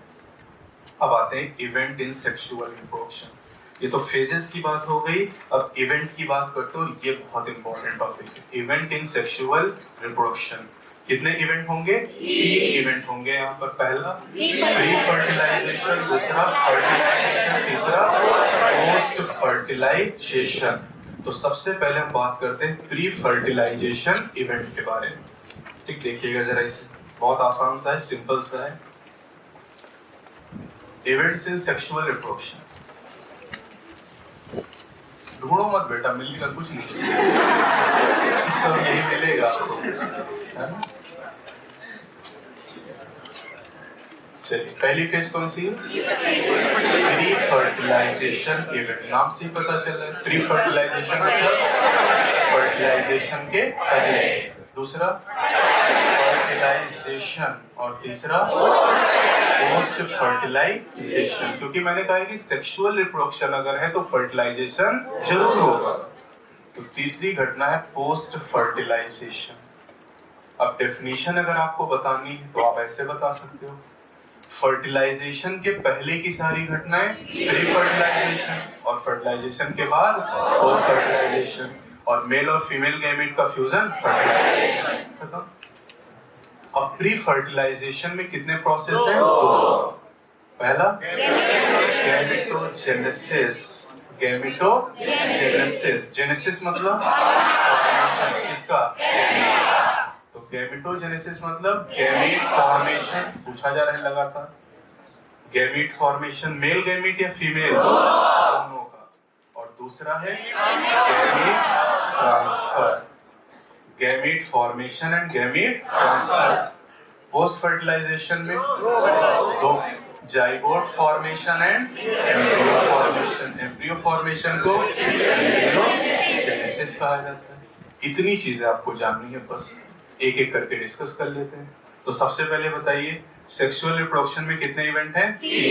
पहला प्री फर्टिलाइजेशन, दूसरा फर्टिलाइजेशन, तीसरा पोस्ट फर्टिलाइजेशन। प्री फर्टिलाइजेशन में दो इवेंट है, पहला गैमेटोजेनेसिस, दूसरा गैमेट ट्रांसफर। अब जो गैमेटोजेनेसिस है, इस गैमेटोजेनेसिस को पढ़ने के लिए हमें कुछ बातें पहले ध्यान देनी, ठीक? पहले उन बातों को मैं बताता हूँ जहां पर आप गलती करते हो, ठीक? आप गलती करते हैं unisexual, bisexual, monoecious, dioecious, homothallic, heterothallic, hermaphrodite, इन सारे टर्म में। तो इन सारे टर्म को हम समझ लेते हैं आसान है। तीन चीजें आपको सीखनी, प्लांट, एक एनिमल और एक एनजीओ। एनजीओ की कहानी एकदम अलग ही है ना। देखिए जरा, हम जो टॉपिक ले रहे हैं यहाँ पर दैट इज कॉल्ड सेक्सुअलिटी, कि कैसे सारे टर्म हम यूज कर पाएंगे। तो अगर हम बात करते हैं, पहले एनिमल ले लेते हैं, क्योंकि एनिमल में कोई दिक्कत नहीं। अगर कोई एनिमल है तो यहाँ पर हम दो टर्म यूज करते हैं, यूनिसेक्सुअल या फिर बाइसेक्सुअल। यूनिसेक्सुअल या बाइसेक्सुअल। अब जो यूनिसेक्सुअल होता है this is also named as dioecious, इसमें गलती मत कर देना। और दूसरा है ना, और जो मोनोइसियस है also named as hermaphrodite. Hermaphrodite, कुछ भी गलत करना लेकिन ये मत करना, ठीक है? जैसे ह्यूमन पूछा जाए मोनोइसियस या डायसियस, ह्यूमन इज डायसियस, कभी मोनोइसियस मत करना। कॉकरोच डायसियस, क्योंकि मेल कॉकरोच अलग और फीमेल अलग होता है। कॉकरोच हो गया। अर्थवर्म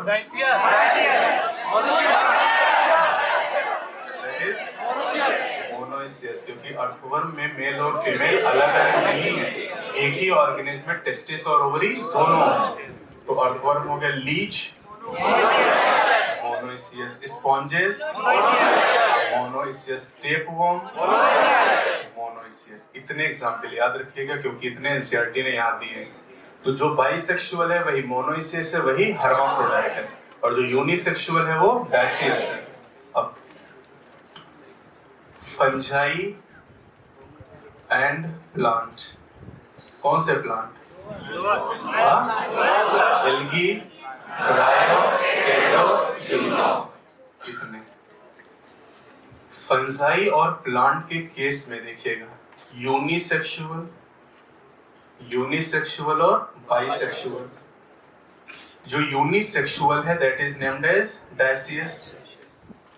डायसियस, और जो बाइसेक्सुअल है दैट इज मोनोइसियस।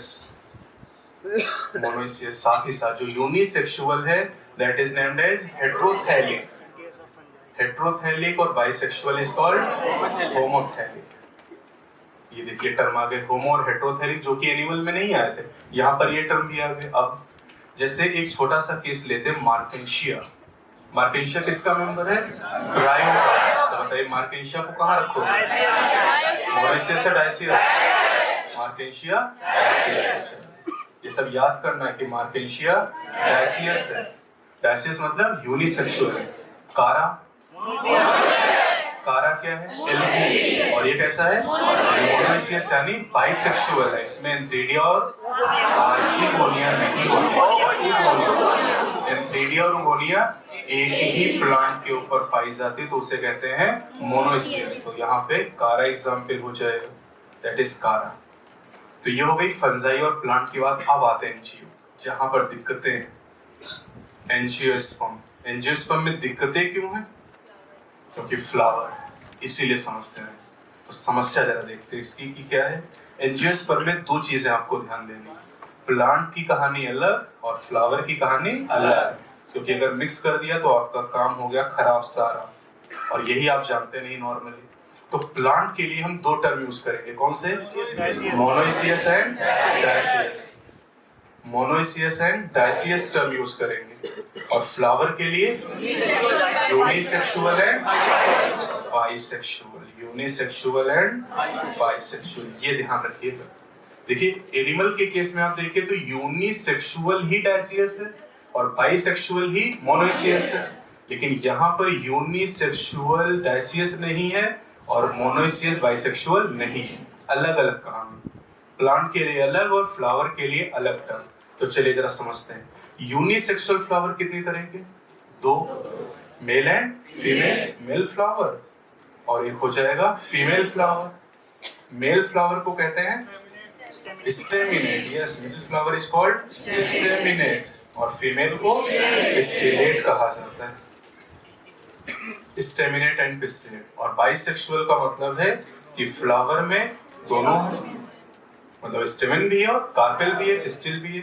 तो ये हो गया यूनिसेक्सुअल और बाइसेक्सुअल फ्लावर। अब देखिए मोनोइसियस और डायसियस कंडीशन। अगर ये एक प्लांट है और इस प्लांट में ये कौन सा फ्लावर? मेल, और ये कौन सा? फीमेल।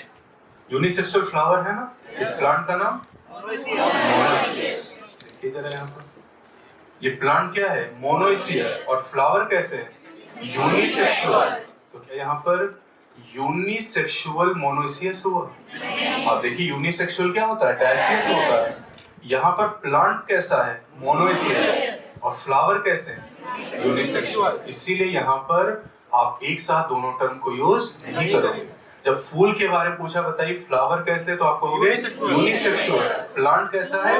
मोनोइसियस है। ऐसा कहाँ होगा? एंजियोस्पर्म पढ़ रहे हैं, फाइनस एंजियोस्पर्म नहीं है। यहाँ पर मेज में ऐसा होगा और कुकरबिट में। तो मोनोइसिस के एग्जाम्पल याद करने, मेज एंड कुकरबिट। मेज एंड कुकरबिट। ठीक, फिर आगे बढ़ते हैं। अगर एक प्लांट पे मेल फ्लावर है और दूसरे पे फीमेल है, that plant is called dioecious. इसे कहते हैं डायसियस। डायसियस में example papaya and date palm. Papaya and date palm, खजूर। ये इतने एग्जांपल आपको याद करने हैं एंजियोस्पर्म के। तो आप देखिए कि जो डायसियस प्लांट है उसमें भी यूनिसेक्सुअल फ्लावर और जो मोनोइसियस प्लांट है उसमें भी यूनिसेक्सुअल फ्लावर।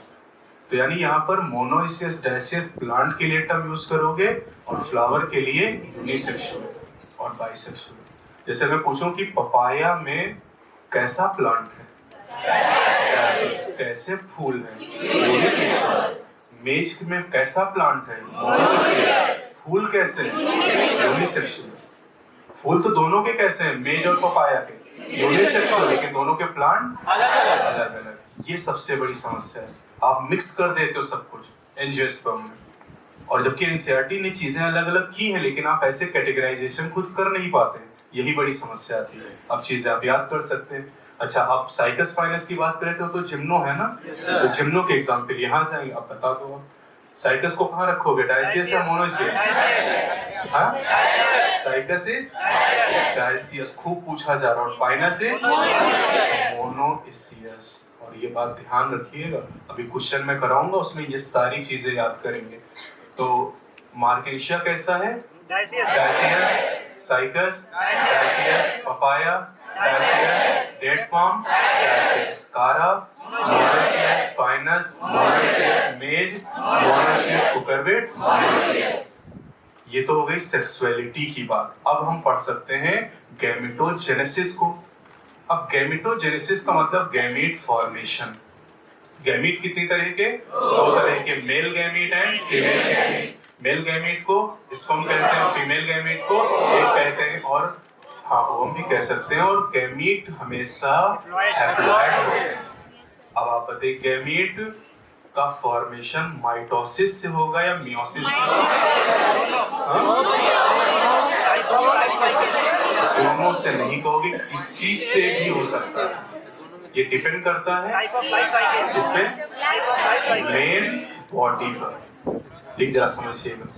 अगर मैं बात करूं एल्गी, अगर मैं एल्गी की बात करूं, ब्रायो की बात करूं, फंजाई की बात करूं, तो एल्गी, ब्रायो और फंजाई की मेन बॉडी कैसी है? इनकी मेन बॉडी हैप्लॉइड है। और अगर इनसे गैमीट बनना है तो गैमीट कैसे होंगे? गैमीट भी एन होंगे। और अगर एन से एन बनना है तो माइटोसिस ही हो सकती है ना। तो यानी आपसे अगर पूछा जाएगा एल्गी, ब्रायो या फंजाई में गैमीट कैसे बनते हैं, तो माइटोसिस से। अब क्वेश्चन अगर आ जाए टेरिडो, जिम्नो, एंजियो और एनिमल्स, तो टेरिडो, जिम्नो, एंजियो और एनिमल की बॉडी कैसी है? डिप्लॉयड। और गैमीट कैसे हैं? हैप्लॉइड। गैमीट तो एन ही होंगे। और 2 एन से एन कब बनेगा? जब मियोसिस, रिडक्शन, डिवीजन। तो यहाँ पर मियोसिस होगी। तो गैमीट हमेशा हैप्लॉइड है, लेकिन वो जिससे बन रहे हैं वो हैप्लॉइड भी हो सकता है और डिप्लॉयड भी हो सकता है। तो हैप्लॉइड ऑर्गेनिज्म में गैमीट माइटोसिस से, और डिप्लॉयड में गैमीट मियोसिस। और आपको हैप्लॉइड डिप्लॉयड ऑर्गेनिज्म पता होने चाहिए। एल्गी, ब्रायो, फंजाई हैप्लॉइड हैं, और टेरिडो, जिम्नो, एंजियो ज्यादातर एनिमल डिप्लॉयड नेचर के। तो ये हो गया गैमेटोजेनेसिस। अब अगर दो गैमीट दिखने में एक जैसे हों, जैसे एक ये गैमीट है, दूसरा ये गैमीट है, दिखने में एक जैसे हैं, आप इनको जब अगर ये दोनों दिखने में एक जैसे हैं, आप इनको मेल और फीमेल में कैटेगराइज नहीं कर पा रहे हैं, दीज आर कॉल्ड आइसोगैमीट या होमोगैमीट। और अगर गैमीट दिखने में अलग अलग तरह के हैं तो उन्हें कहते हैं हेटेरोगैमीट। जैसे कि फिगर्स आपको दिए गए यहाँ पर, जैसे 3 फिगर आपके सामने। पहला जो फिगर है उसमें आप मेल और फीमेल को पहचान सकते हैं? नहीं पहचान सकते हैं, क्योंकि दोनों गैमीट का साइज सेम है। तो इसका मतलब ये क्या हो गए? आइसोगैमीट। किसके हैं ये? क्लेडोफोरा। ये भी एग्जाम में याद होना चाहिए। अगर ये फिगर आएगा तो दीज आर आइसोगैमीट ऑफ क्लेडोफोरा। दूसरा फिगर देखिए, उसमें 2 गैमीट, एक बहुत बड़ा और एक बहुत छोटा है। तो नियम ये है कि बड़ा गैमीट हमेशा फीमेल गैमीट होता है, और जब 2 गैमीट अलग अलग साइज के होंगे दैट इज हेटेरोगैमीट। और ये हेटेरोगैमीट है फ्यूकस के। फ्यूकस एक ब्राउन एल्गा है। फिर तीसरा जो फिगर है उसमें भी 2 गैमीट है, मेल और फीमेल। पहचान सकते हैं आप? जो लंबा सा स्ट्रक्चर है वो स्पर्म है, और जो गोल वाला वो एग है। And these are heterogamete of human. तो 3 एग्जांपल हैं, isogamete of Cladophora, heterogamete of Fucus and heterogamete of human. ये केसेस आपको दिए गए। अब जरा यहाँ पर जो लैंग्वेज है उसको देख लीजिएगा। इवेंट इन सेक्सुअल रिप्रोडक्शन से आप देखिएगा, इवेंट इन सेक्सुअल रिप्रोडक्शन, इसमें नीचे की 3 लाइन फॉर कन्वीनियंस, सुविधा के लिए। These sequential event may be grouped into 3 distinct stages named pre-fertilization, fertilization and post-fertilization event। अब pre-fertilization में देखिए, दूसरी लाइन में तक 2 main pre-fertilization event are gametogenesis and gamete transfer। पहला है gametogenesis। Gametogenesis refer to the process of formation of 2 type of gamete, male and female। Gamete are haploid cell, और आप कह सकते हैं always haploid cell। फिर ये फिगर आ गए यहाँ पर, जो तीनों आपको याद होने चाहिए। फिर क्या करें कि इन सम एल्गी, जैसे Cladophora, the 2 gamete are so similar in appearance that it is not possible to categorize them into male and female gamete। They are hence called homogamete or isogamete। However, in majority of sexually reproducing organisms, the gamete produced are of morphologically distinct type, that is heterogamete। अब sexuality in organism topic आपको दिया गया है। Sexuality में आप दूसरे para में चलिएगा, और वहां क्या लिखा है देखिए जरा, तीसरी लाइन में in several fungi and plant, कौन से प्लांट? Algae, bryo, pterido, gymno, angio को छोड़कर। Term such as homothallic and monoecious, और देखते रहिएगा बोर्ड पे, homothallic and monoecious are used to denote bisexual condition, and heterothallic and dioecious are term used to describe unisexual condition in flowering plant. अब angio की बात, unisexual male flower is staminate, bearing stamen, while female is pistillate or bearing pistil. In some flowering plant, both male and female flower may be present on same individual, monoecious, or on separate individual, dioecious. Some example of monoecious plant are cucurbit and coconut. मेज भी आप याद कर लो, साथ में आगे मिल जाएगा आपको अगले चैप्टर में। And of dioecious plant are papaya and date palm. लेकिन ये एग्जाम्पल केवल फ्लावरिंग प्लांट के हैं। अगर आप कारा, पाइनस, साइकस, मार्केंसियस सबको याद करोगे तो उस केस में आपको अलग अलग एग्जाम्पल मिल जाएंगे। तो चार एग्जाम्पल दोनों में मैंने बताए हैं, याद रखिएगा ये। अब देखिए कह रहे हैं कि अगले पैरा में एनिमल में, तो एनिमल में तो कोई कंफ्यूजन है ही नहीं। एनिमल में अगर आप देखेंगे तो वहां पर चौथी लाइन में earthworm, sponge, tapeworm and Leach. Typical example of bisexual animal that possess both male and female reproductive organ. Male reproductive organ testes, female reproductive organ ovary, और hermaphrodite, इन्हें आप मोनोइसियस भी कह सकते हैं। Cockroach is an example of unisexual, जिसे आप dioecious भी कह सकते हो। और कॉकरोच के साथ ह्यूमन और फ्रॉग का एग्जाम्पल भी आप याद रख सकते हैं। चलिए फिर आ जाएंगे cell division during gamete formation. तो गैमीट फॉर्मेशन के समय कौन सा सेल डिवीजन होगा, ये डिपेंड करेगा ऑर्गेनिज्म के ऊपर। अगर ऑर्गेनिज्म हैप्लॉइड है तो माइटोसिस, और डिप्लॉइड है तो मियोसिस। और एग्जांपल याद रखने, हैप्लॉइड कौन है? एल्गी, ब्रायो, फंजाई, और डिप्लॉइड कौन? टेरिडो, जिम्नो, एनजीओ, ज्यादातर एनिमल। पढ़िए जरा इसमें दूसरे पैरा में, several organism belonging to Monera, fungi, algae and bryo have haploid plant body. Monera मैंने इसलिए छोड़ दिया था क्योंकि मोनेरा में ना तो माइटोसिस होती और ना ही मियोसिस होती, वैसे एनसीईआरटी लिख दिया यहाँ पर, have haploid plant body. But in organism belonging to pterido, gymno, angio and most of the animal including human being, the parental body is diploid. It is obvious that meiosis, the reduction division, has to occur if a diploid body produce haploid gamete.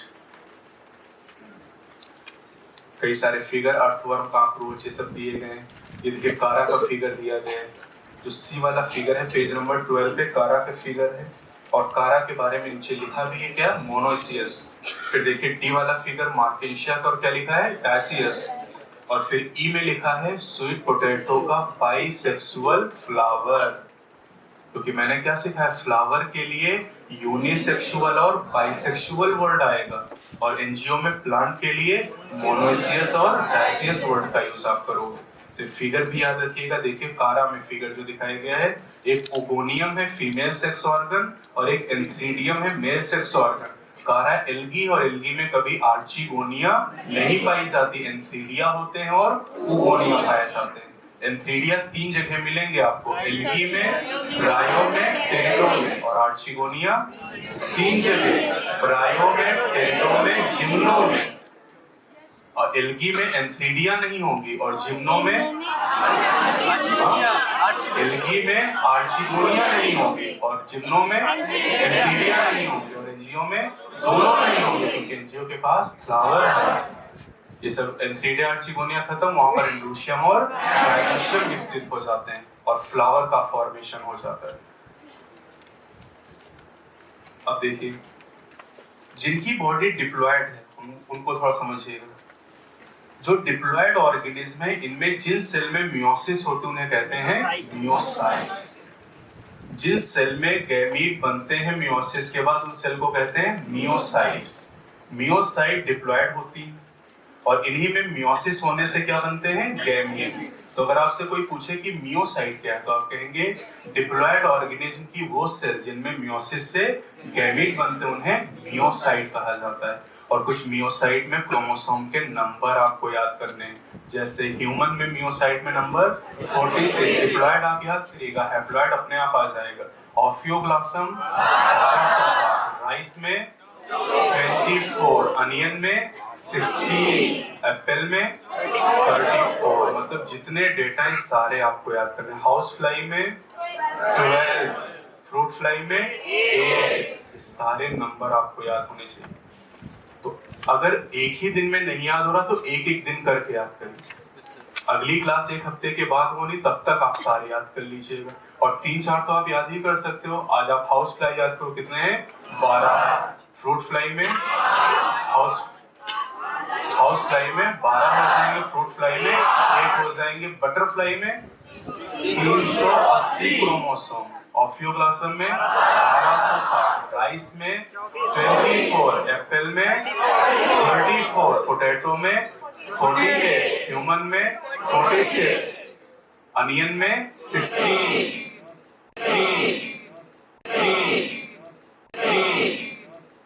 brought together to facilitate fertilization. Fertilization के लिए दोनों का पास में आना जरूरी है। In a majority of organisms, male gamete is motile and female gamete is non-motile, stationary. Exception are a few fungi and algae in which both type of gamete are motile. There is a need for a medium through which the male gamete move, और अगली line सबसे खास, in several simple plants like algae, bryo and pterido, water is the medium through which this gamete transfer take place. अगले page पे आइए। इन seed plant मतलब gymno और angio, इसमें कौन सा गैमीट मोटाइल? कोई भी नहीं मोटाइल है, दोनों नॉन मोटाइल है। तो pollen grain are the carrier of the male gamete. एक पॉलन ग्रेन कितने मेल गैमीट बनाता है? 2। ये नेक्स्ट टर्न पे आप सीख जाओगे अगले चैप्टर में। अब इस पैरा में आखिरी 3 लाइनें पढ़िएगा नीचे की। Successful transfer and coming together of gamete is essential for most critical, सबसे जरूरी event in sexual reproduction, the fertilization. यानी सेक्सुअल रिप्रोडक्शन में सबसे जरूरी घटना क्या है? फर्टिलाइजेशन। क्योंकि अगर फर्टिलाइजेशन नहीं होता है तो एसेक्सुअल आप कहते हैं। यानी सेक्सुअल रिप्रोडक्शन की पहचान क्या है? फर्टिलाइजेशन। क्योंकि गैमीट तो एसेक्सुअल में भी बन सकते हैं। तो बात अगले टॉपिक पे, दैट इज फर्टिलाइजेशन। इसमें फिर वही लिखा है, the most vital event of sexual reproduction is fusion of gamete. और गैमीट के फ्यूजन को क्या कहते हैं? फर्टिलाइजेशन या सिंगैमी। दोनों टर्म आप यूज कर सकते हैं। लेकिन हनी बी, रोटीफर, कुछ लेजर्ड में, छिपकलियों में, और तुर्की बर्ड, 4 एग्जाम्पल हैं। कौन कौन से? Honey bee, rotifer, lizard and turkey bird. इनमें बिना फर्टिलाइजेशन के फीमेल गैमीट नया ऑर्गेनिज्म बना देता है। नया organism, that process is called parthenogenesis. ध्यान से सुनिएगा, female gamete, not male. Female gamete बिना फर्टिलाइजेशन के अगर नया ऑर्गेनिज्म बना दे, that is called parthenogenesis. NEET 2019 में पूछा गया। अभी जितने पॉइंट मैंने आज बताए ना, अभी 45 सवाल मैं आपको दिखाऊंगा और सारे पॉइंट आपके कवर हो जाएंगे। और आप देखेंगे कि पूछा क्या जा रहा है एग्जाम में। मैंने उन्हीं बातों पर पढ़ाते समय फोकस भी किया है और ये लगातार हम कंटिन्यू करेंगे इसी तरीके से। तो देखिए आगे लिखा हुआ है दूसरे पैरा में, however it has to be mentioned here that in some organisms like rotifer, honeybees, मधुमक्खियां, and even some lizard and turkey bird, the female gamete, highlight कर लिए क्योंकि मेल कर देगा तो गलत हो जाएगा यहाँ पर।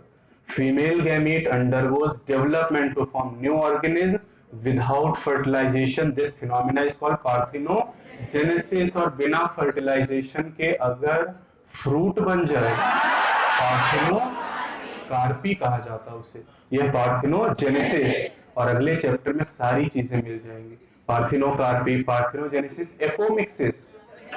बिना फर्टिलाइजेशन के सीड बन जाए तो एपोमिक्सिस, बिना फर्टिलाइजेशन के फ्रूट बन जाए पार्थिनोकार्पी, बिना फर्टिलाइजेशन के ऑर्गेनिज्म बन जाए पार्थिनोजेनेसिस। 4 एग्जाम्पल हैं, याद रखिएगा अच्छे से। अब सवाल है कि फर्टिलाइजेशन होगा कहाँ? फर्टिलाइजेशन अगर बॉडी के बाहर हो रहा है तो एक्सटर्नल, और बॉडी के अंदर हो रहा है तो इंटरनल। अब एग्जाम्पल अच्छे से याद करिएगा, external and internal fertilization. External fertilization body के बाहर यानी पानी में होगा। कहां कहां पर? एल्गी में, बोनी फिशेज में और एम्फीबियन में। Algae, bony fishes and amphibians. और अगर आपने लिविंग वर्ड पढ़ा है मुझसे तो मैंने इस बात पे फोकस किया है बार बार। ABA, ये कोड भी मैंने आपको बताया, ABA, algae, bony fishes and amphibian. और अगर इंटरनल फर्टिलाइजेशन की बात करें तो इंटरनल फर्टिलाइजेशन में बाकी सब, अब देखिए यहाँ एल्गी आ गए तो बचे कौन प्लांट? ब्रायो, pterido, gymno, angio. यहाँ फिश और एम्फीबिया आ गए तो बचा कौन? Reptile, bird. थोड़ा दिमाग लगाओगे तो काम आसान हो जाएगा। तो एल्गी यहाँ पे आ गया एक्सटर्नल में, तो ब्रायो, टेरिडो, जिम्नो, एंजियो। यहाँ फिशेज, एम्फीबिया है तो रेप्टाइल, बर्ड, मैमल। और फंजाई कहाँ पर? इंटरनल में, क्योंकि एक्सटर्नल होता तो मैं बता दिया होता पहले। तो कौन सा आसान है याद करना? एक्सटर्नल याद करेंगे। 3 एग्जाम्पल हैं इंटरनल, बाकी जो बच्चे हो जाएंगे बस हो गया। फर्टिलाइजेशन खत्म। अब कहां पे चले? Post fertilisation. फर्टिलाइजेशन होने के बाद जब 2 गैमीट मिलते हैं तो क्या बनता है? जाइगोट। और ये जो जाइगोट है, जाइगोट का जो डेवलपमेंट है वो हैबिटाट पे और लाइफ साइकिल पर निर्भर है। जरा देखिएगा पहले, वेयर डज सिंगेमी अकर? तो in most aquatic organism such as majority of algae and fishes. Fishes मतलब बोनी फिशेज, क्योंकि कार्टिलेजिनस फिशेज में इंटरनल फर्टिलाइजेशन होता है, as well as amphibian. Syngamy occur in the external medium that is outside the body of organism. This type of gametic fusion is called external fertilization. अगले page पे चलिए। In many terrestrial organisms belonging to fungi, higher animals such as reptile, bird, mammal, and in majority of plant, Bryo, Pterido, Gymno, and Geo. Syngamy occur inside the body of organism and the process is called internal fertilization. अब आ जाते हैं post fertilization event. Embryogenesis refer to the process of development of embryo from the zygote. During embryogenesis zygote undergo cell division, mitosis, क्योंकि meiosis हो गया तो कभी embryo बनेगा ही नहीं, जैसे एल्गी और फंजाई में हुआ, and cell differentiation. While cell division increase the number of cells in the developing embryo, cell differentiation help group of cell to undergo certain modification to form specialized tissues and organs to form an organism. Animals are categorized into oviparous and viviparous based on whether the development of zygote take place outside the body of female parent और inside. आप बताओ, outside मतलब ओवीपेरी, inside मतलब एक line नीचे आके पढ़िए। In oviparous animal like reptile and bird, example पे ध्यान दीजिएगा इस चैप्टर में। द फर्टिलाइज्ड एग्स मतलब zygote covered by hard calcareous shell are laid in safe place in the environment after a period of incubation. Incubation मतलब उसको देखरेख करना, सेना। Young one hatch out, young one बच्चे वहां से निकल आते हैं अंडे को तोड़कर। On the other hand in viviparous animal majority of mammal including human being, क्योंकि कुछ मैमल एक्सेप्शन है जैसे ऑर्निथोरिंकस में ओवीपेरी पाई जाती, जबकि वो मैमल है, एनिमल किंगडम में आप पढ़ोगे। The zygote develop into young one inside the body of female organism. अगले पैरा में in flowering plant NGO the zygote is formed inside the ovule। और इसके बाद एक लाइन, आप 2 लाइन छोड़ दीजिएगा। The zygote develop into embryo and ovule develop into seed। The ओरी डेवलप इनटू फ्रूट। ये सब अगले चैप्टर में खूब डिटेल में आ जाएगा। तो ये बात हो गई आपके चैप्टर की। ठीक, अब मैं आपको दिखाता हूं कि क्वेश्चन किस लेवल पे आते हैं।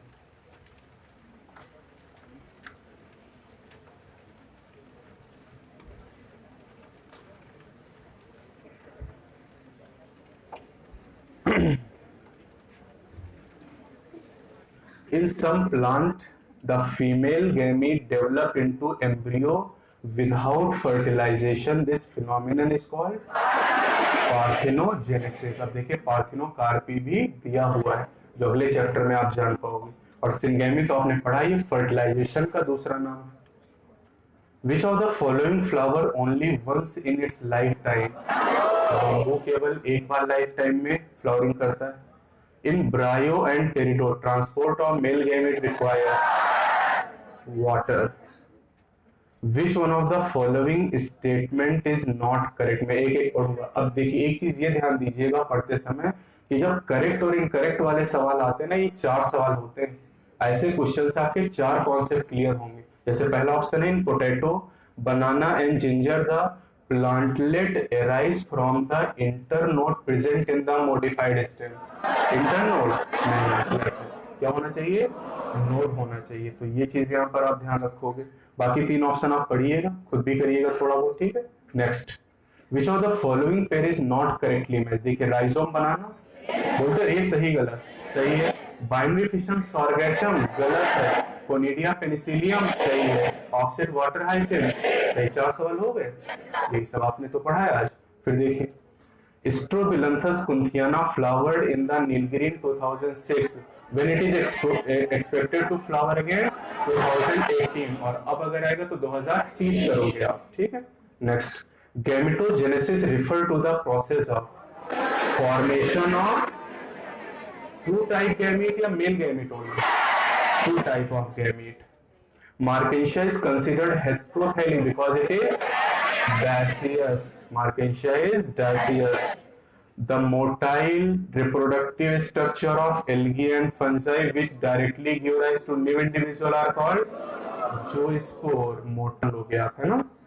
चलिए, मैच द कॉलम और choose the correct combination. Match करिए, house fly 12, fruit fly 8, apple 34, maize 20, और ये याद करना पड़ेगा। Syngamy can occur outside the body of organism in. Syngamy मतलब फर्टिलाइजेशन। फर्टिलाइजेशन बॉडी के बाहर होता, कहां पर? एल्गी में। एल्गी बोनीफिसेस और एम्फीबियन 3 है। बाकी मोसेस क्या है? ब्रायो हो गए। फर्न क्या है? टेरिडो हो गए। और फंजाई में इंटरनल होता है। In which of the following set of organisms does the external fertilization occur? पढ़िए और बताइए। Amphibian and algae. ये सब लेटेस्ट क्वेश्चन है आपके एग्जाम के, है ना। और आप देखिए कि 12 क्वेश्चन और मुश्किल से भी 4 मिनट हुए हैं आपको करते हुए। 4 मिनट में हमने 12 सवाल कर लिए। Human gamete differ from all other body cell in being. Haploid gamete are always haploid in nature.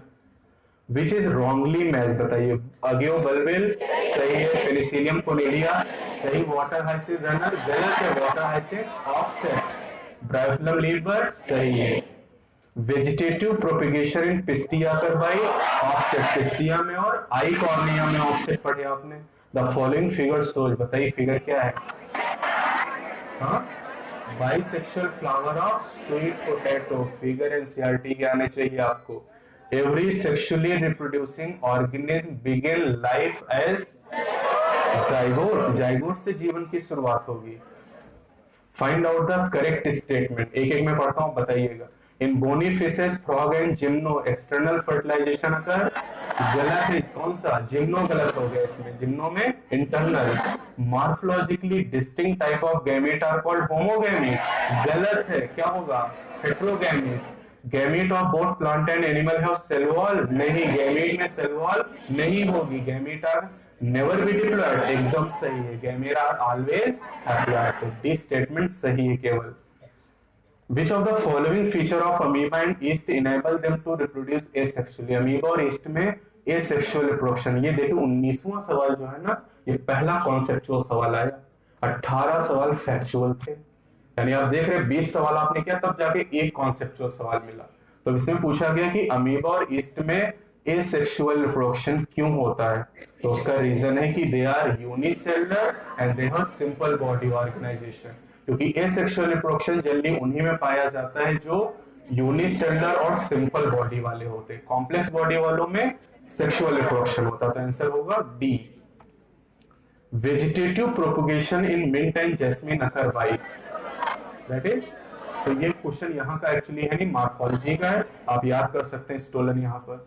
Next, those plants which were introduced into India for their lovely flower have caused havoc, मतलब तबाही मचाना। मैंने कहा question पूरा होने के बाद answer करोगे। By their excessive growth causing block in our waterways, these plants are vegetatively propagated by offset, क्योंकि बात किसकी हो रही है, आइकॉर्निया के बारे में। Next, the word most problematic aquatic weed is also called Terra Bengal. Identify the organism and find out the mode of reproduction. Answer बताओ, आंसर डी। अगर आप ए पढ़ के आंसर कर दोगे तो गलत हो जाएगा। आंसर यहाँ डी है, बडिंग इन ईस्ट है और ये कॉरुलेशन भी है, तो आंसर है डी। तो एग्जाम में ये जरूर करिएगा कि चारों ऑप्शन पढ़िएगा फिर आंसर करिएगा, वरना ये सब गलत होंगे आपके। During embryogenesis zygote undergoes, embryogenesis में क्या होता है, cell division and cell differentiation, answer D, both A and B. Product of asexual reproduction generally generate morphologically similar individual, सही है, एसेक्सुअल में क्लोन बनता है ना, मॉर्फोलॉजिकली सिमिलर सही, जेनेटिकली सिमिलर सही है, offspring that are exact copies of parents सही है, तो answer all. The most vital and critical event of sexual reproduction is gametic fusion, fertilization is most vital most critical event, अभी आपने पढ़ा। Match the following, चलिए match करें जल्दी से। क्रो, जल्दी जल्दी बोलिए। 15 year, parrot, 140, butterfly, 1 to 2 week, tortoise 100 to 150, and crocodile 60 years. In haploid organism that undergo sexual reproduction, the stage in the life cycle when meiosis occur.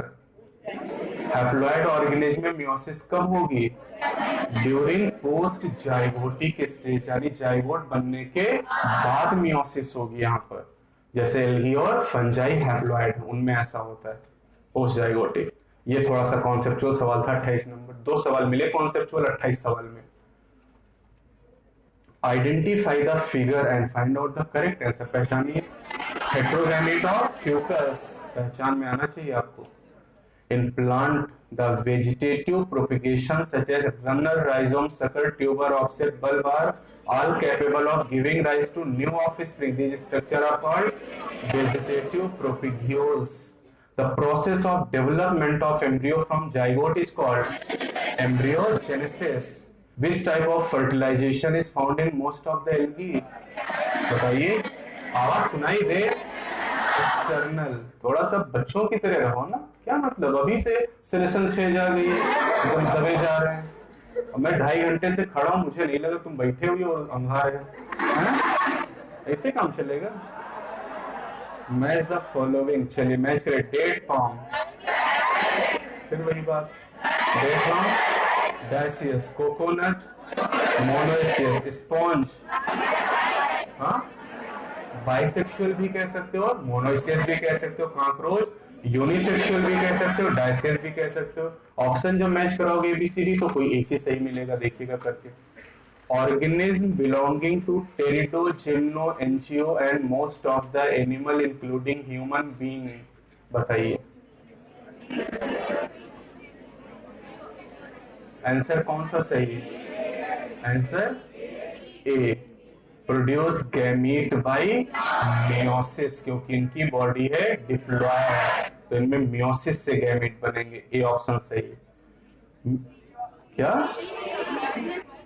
अच्छा है diploid, diploid parent भी दिया ना, तो आंसर हो जाएगा D, both A and C. Very good, तुम लोगों ने कर लिया, किसने पढ़ाया।